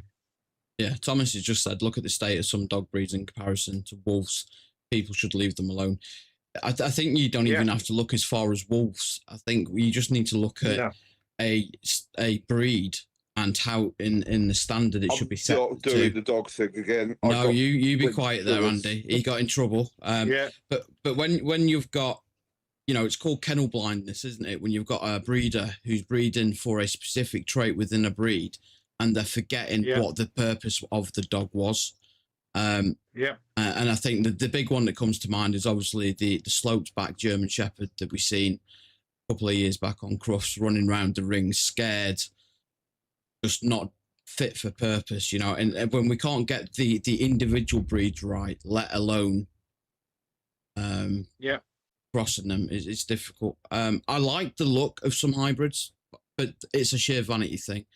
And because it's a sheer vanity thing, I've stayed clear. Some of the Burmese Royal Python hybrids I've seen, they look incredible. Rob Pilley has got a hybrid lizard, and this thing's like absolutely neon blue. And it's a temperate species that will live outside in the UK. But yeah, it's vanity, and I've kept away from it. But I don't know how. I don't think, as a hobbyist, it's not something I would want to pursue. But for a vanity, for a vanity thing, I do like the look of some of the stuff that is produced. But I've kept away from it. But I don't know if I'll always keep away from it. Phil says there's zero conservation value to ligers. Natalie says, Mac, are you going to Reptifest tomorrow? I am indeed. We said we would be there. We did indeed. Liam at Snake Station, what about cross and locales? Are they a thing with scorpions?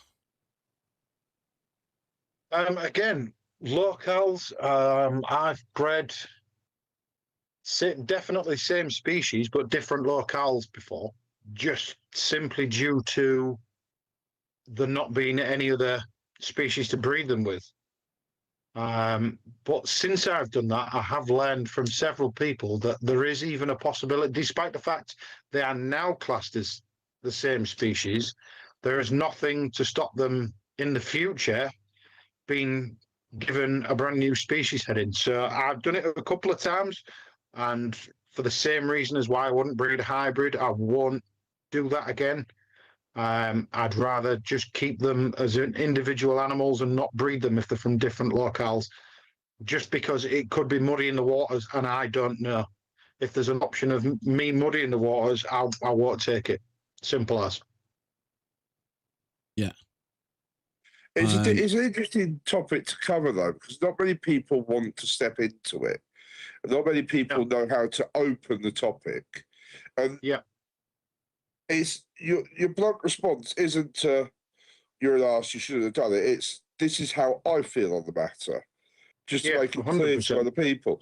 Because I could go away and I could hybrid something, and you don't have to like it, but if I like it, then that's the way the hobby goes, unfortunately. Yeah. Am I right? Are you right? Who knows? But, I mean, I'm not going to go and hybridise anything because I've already stated that they might look cool sometimes, but unless they're naturally occurring, plucked out of the wild, that has happened without human intervention, I'm out. Mm-hmm. I mean, I understand that's how species are made, naturally occurring hybrids over, hundreds of thousands of generations.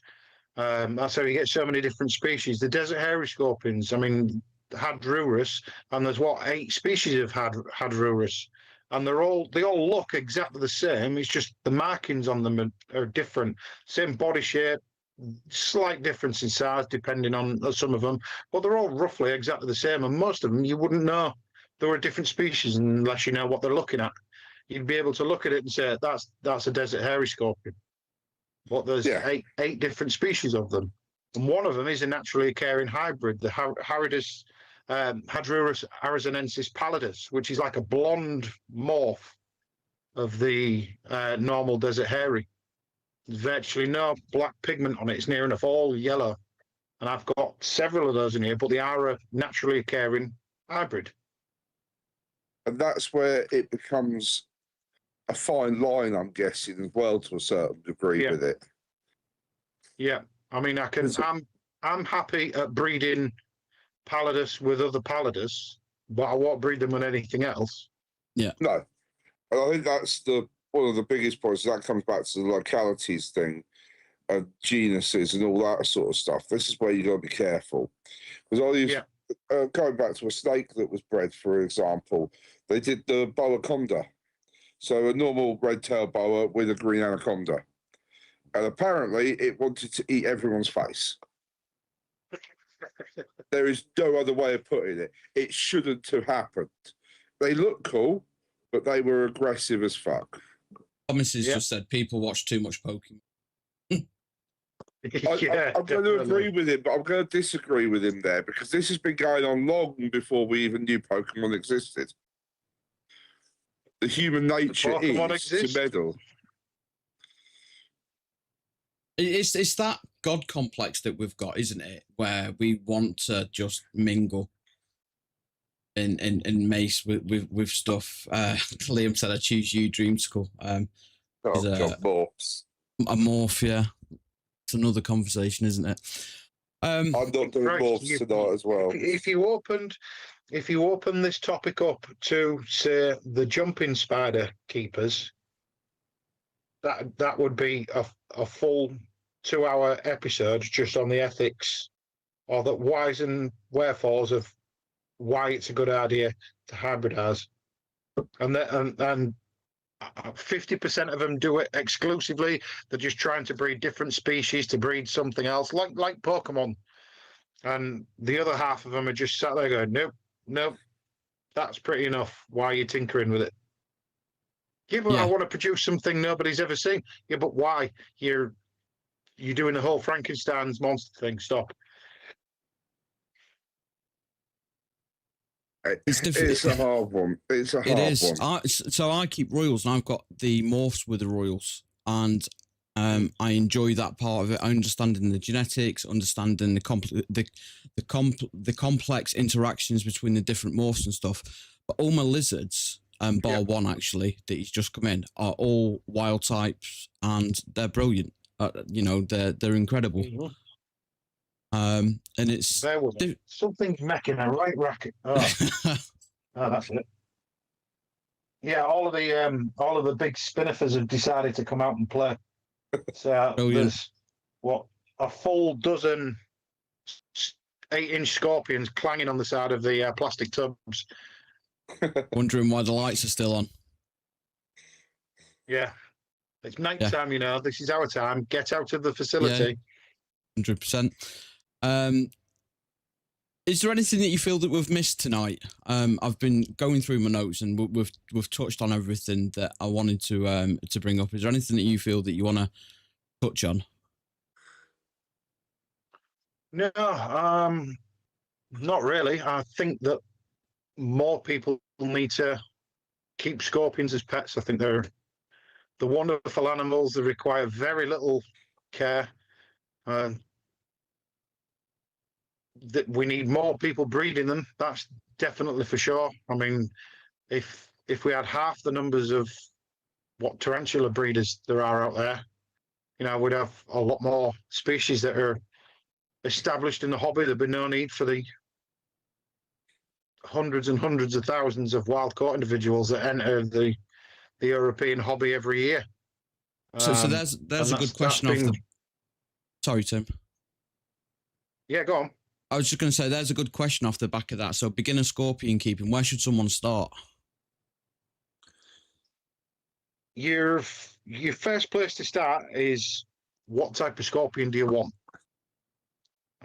There's the very, very easy to keep ones, and some of them are a little bit more challenging. As I've said earlier, the desert species require a little bit more finesse to keep them properly, because it's a heady balance between dry and humid that you want to be looking for. But to get your first scorpion, you want something nice and easy. One of the Asian forest scorps, a Heterometrus silenus or a Heterometrus lauticus.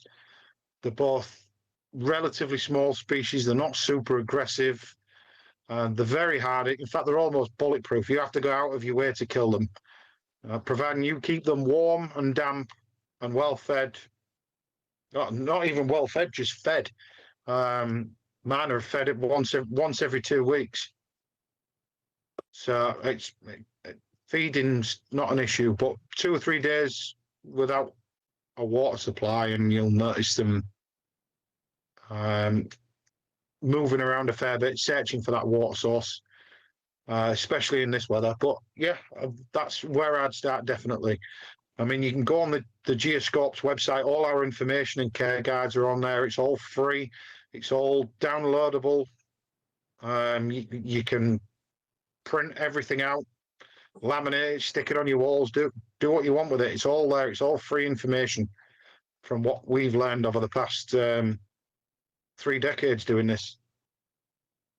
One of the things that I do like about GeoScorps is there are 0 paywalls. You're not gatekeeping. No, definitely not. It's it is for the sheer love of the hobby and to improve it. Yeah. And it's really good to see that, especially nowadays. Yeah, I mean, it's as we said earlier, scorpion keeping's grown massively over the past few years. And being part of the British Tarantula Society to cover things scorpion is a dream come true to me. I've been a member of the BTS for a long while, and to work with your peers is a tremendous honour. And I'm just glad I can do my bit to further the hobby. Any hobby you should be looking to. Go on. The BTS is a great show. It's not a show, sorry, exhibition. Exhibition, we're not a show. No, we're not a show. Well, Ray's been running a really nice tight ship for a lot of years now, and the exhibition wouldn't be where it is without him and Angela. The work tightly is already sorting out next year's exhibition. I'm looking forward to the 40th. Yeah, he's already booked the Warwickshire Exhibition Centre, and he's on with table plans and how we can improve from last year. And yeah, phenomenal day out. As you say, you both attended and you both enjoyed it. And we'll be back. Yeah, it's not like any other show out there. And the speed you got people through the door. Yeah, I must admit that. Even that surprised me. And it was 12, it was big numbers this year, wasn't it? 1,300 people through the door in the space of 50 minutes. And it was Which what, is 2,500 total turnout in the end? Yeah, I think it was, yeah. Yeah, just before we left, you said it was 2,600 before we left. And yeah, it was... That was total, all day, because after the queue had gone down, there were still people coming in droves throughout the day. So, like 90% of the time I was stood on that front door, just getting people in safely and showing them where to go. And yeah, crazy day. Then chasing the odd poly box back out. Oh yeah. We had a few people we had to politely ask to leave.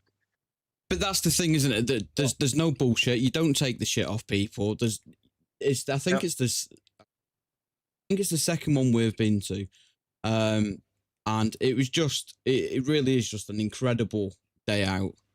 The first time we went, the doors were open onto the field at the back, and there was just families sat out in the back drinking the tea, the coffee. They had the kids out there playing. It's just a completely different atmosphere to anything else that's on offer at the minute in the UK. It really is. Yeah, there's plenty of space. Everybody seems to have a good time. Like I said, there's one or two problems during the day, but nothing that we can't handle and adapt and overcome.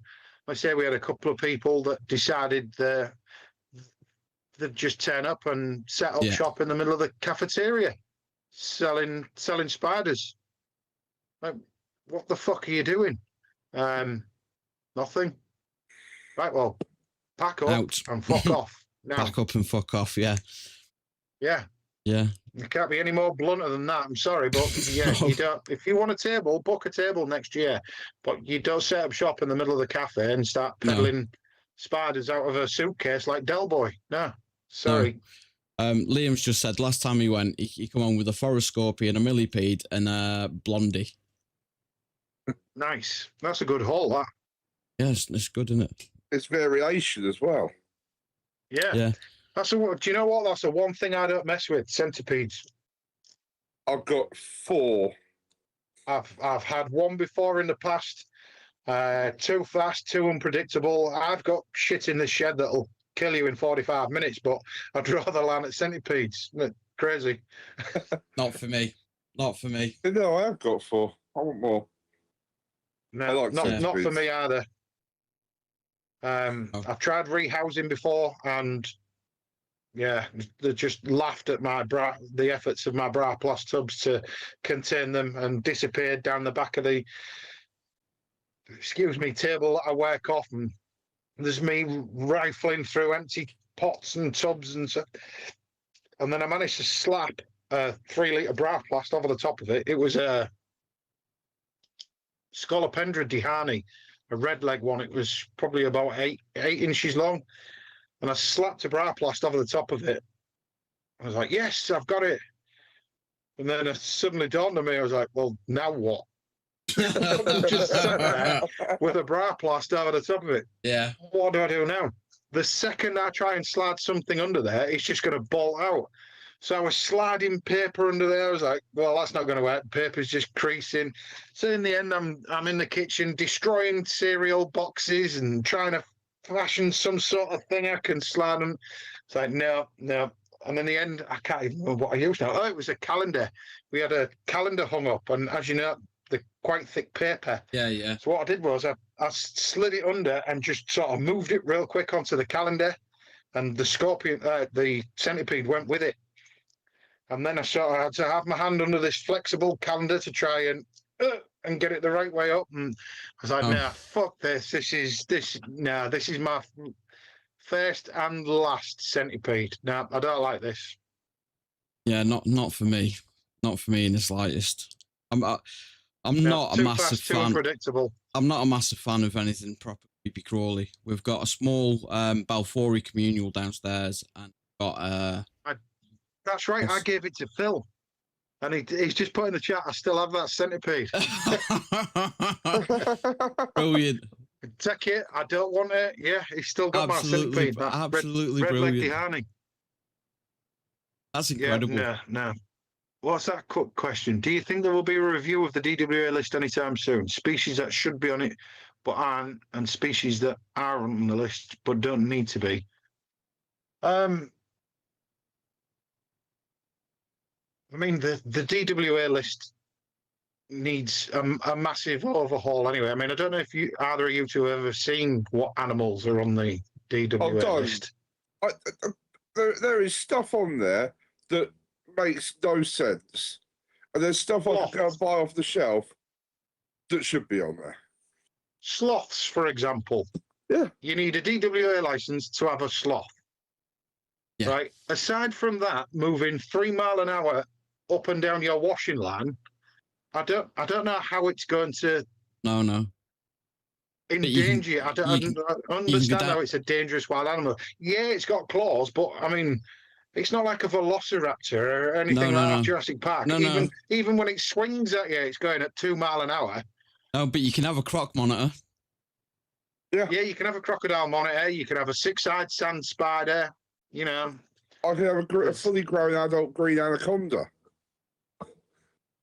Crazy. Yeah, absolutely crazy. It's like the one that I use for when I'm telling people is an ostrich, because everyone just sees this big, and I know they can be dangerous, but it's a big fluffy bird with legs that sticks its head in the sand, isn't it? You know, on the face of it, it's nothing dangerous about it. But yeah, I can't have an ostrich, but I can have one of the longest monitors in the world that will just shred your arms for fun. Yeah, you can go buy a fully grown retic. That's all right. But wallabies are on there. How dangerous is a fucking wallaby? Yeah. It's a baby kangaroo. It's a little version of a kangaroo. What the hell is that going to do to you? What do they get? 2.5, 3 foot max, if that? Yeah, something like that. They ain't the biggest of things, absolutely are they? Crazy. Anteaters. There's loads of stuff on there where you're looking at it and going, no, this can't be right. I mean, giant armadillo. Giant armadillos. Tear your face clean off that. What? It's an armadillo. It's like the size of a football. Yeah, it's incredible.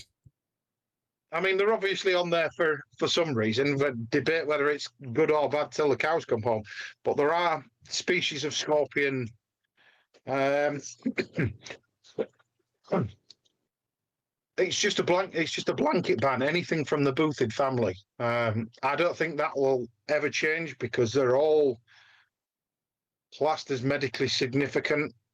Yeah. I mean, I'm allowed to go and buy a beehive if I want. I wouldn't because I'm allergic to bees and wasps. If I get stung, it's a trip to the local hospital for what's it called? Antihistamine injection. The EpiPen sort of thing.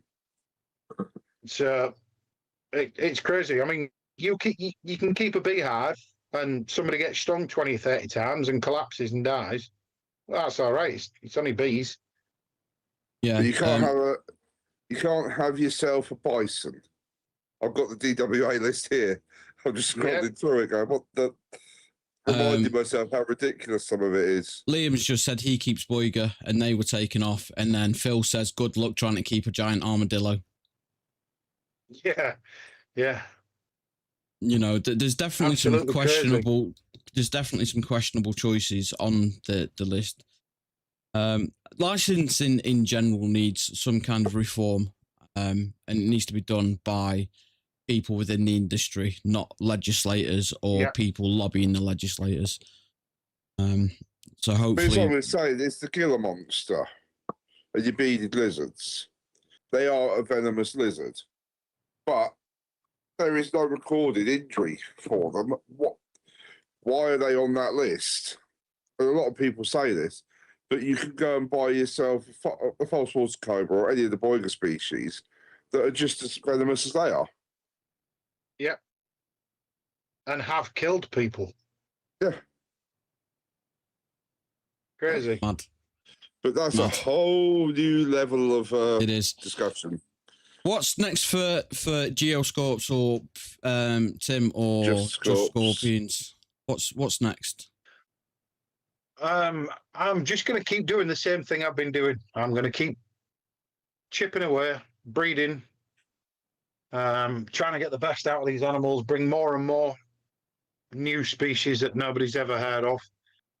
I do have lots and lots of scorpions available at the minute, quite a few that nobody else has bothered breeding.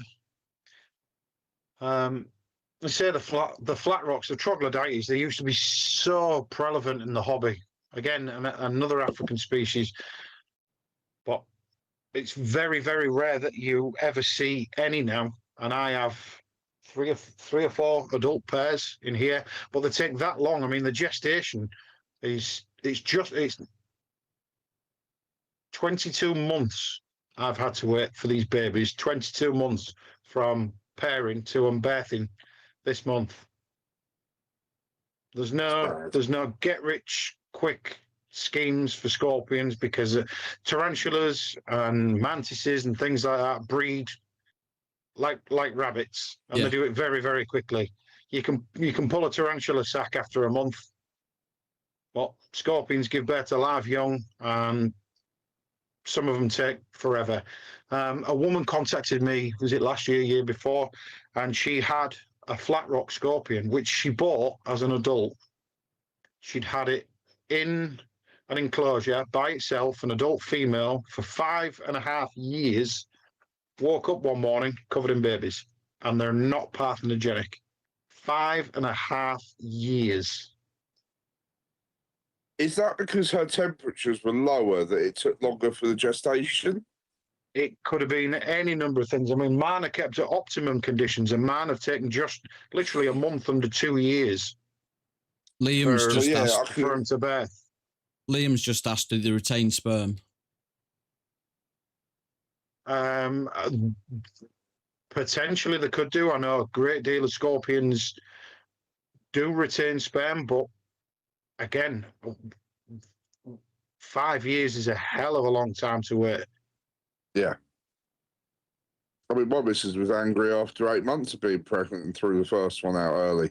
Yeah, can you imagine? Fuck 5 that. years of that? Jesus. 5 years of that, and she's armed with claws and a venomous tail. Aren't they all anyway?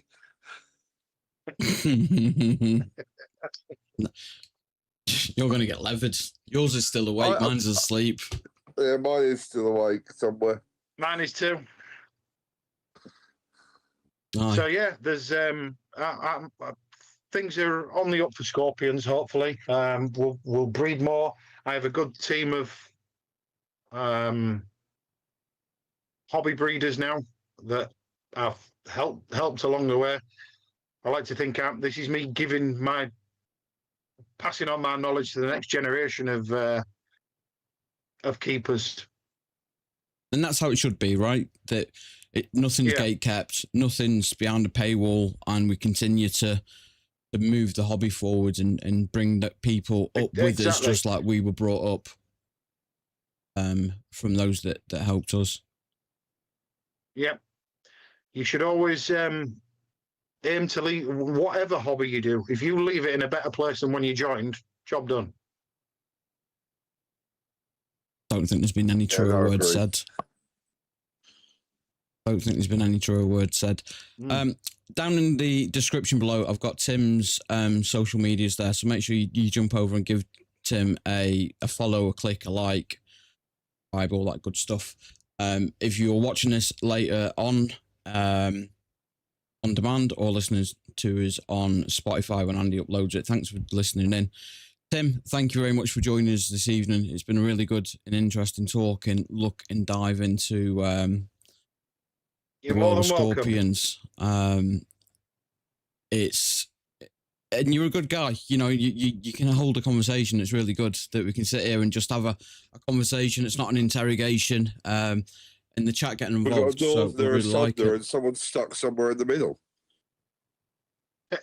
What was that? You got the northerner, you got the southerner, and then you got the guy stuck in the middle. All right. Yeah, but what a place to be. Yeah, well, I'm not from here, the middle. I just happened to land here. So Here I'm comes the stuck. defensive moment. It is a defensive moment. I'm actually a northerner. So I'm actually a northerner. Good lad. So Tim, thank you very much. And for everyone who's still here, thank you for joining us. Thanks for the conversation. Please continue it in the box below if you come back at a later date. Make sure you click that like and subscribe, and please make sure you share us all about. Jump over to Tim's and give him some love from the podcast. Andy, who we got on Friday, next Friday? Got Dave's Little Beasties next Friday, but we're an hour Uncle early. Dave's on. Yeah, Dave is on, yeah. So Dave's joining us. He'll be Nice. joining us at 8 o'clock because he's got to get up for work on Saturday morning. Oh, bless him. So Awesome. we'll get that all straight, set up and sorted, and we'll be doing that Friday next week. Fantastic. Remember, you need to keep hydrated in this in these warm weather as well. In this Yes, heat, you do. yeah, you do indeed, and a very good hydration liquid you've chosen as Choice. well. Very well. Chat, thank you very much. It's on offer in Is it? It's on offer in Asda at the minute. £10 for 18 bottles. I can buy and grab one tomorrow. Asda. I do like a cheeky Corona. Tom is well hydrated. Fantastic. Right. Phil, incredible inverts. Great stream, guys. Thank you very much. Night. I'll see you tomorrow, Nicola and Lee, Scorpion Finn. And for anyone else who's still listening in the background, Liam, GG. And we'll see you when we're looking at you. Good night, folks. Good night, all.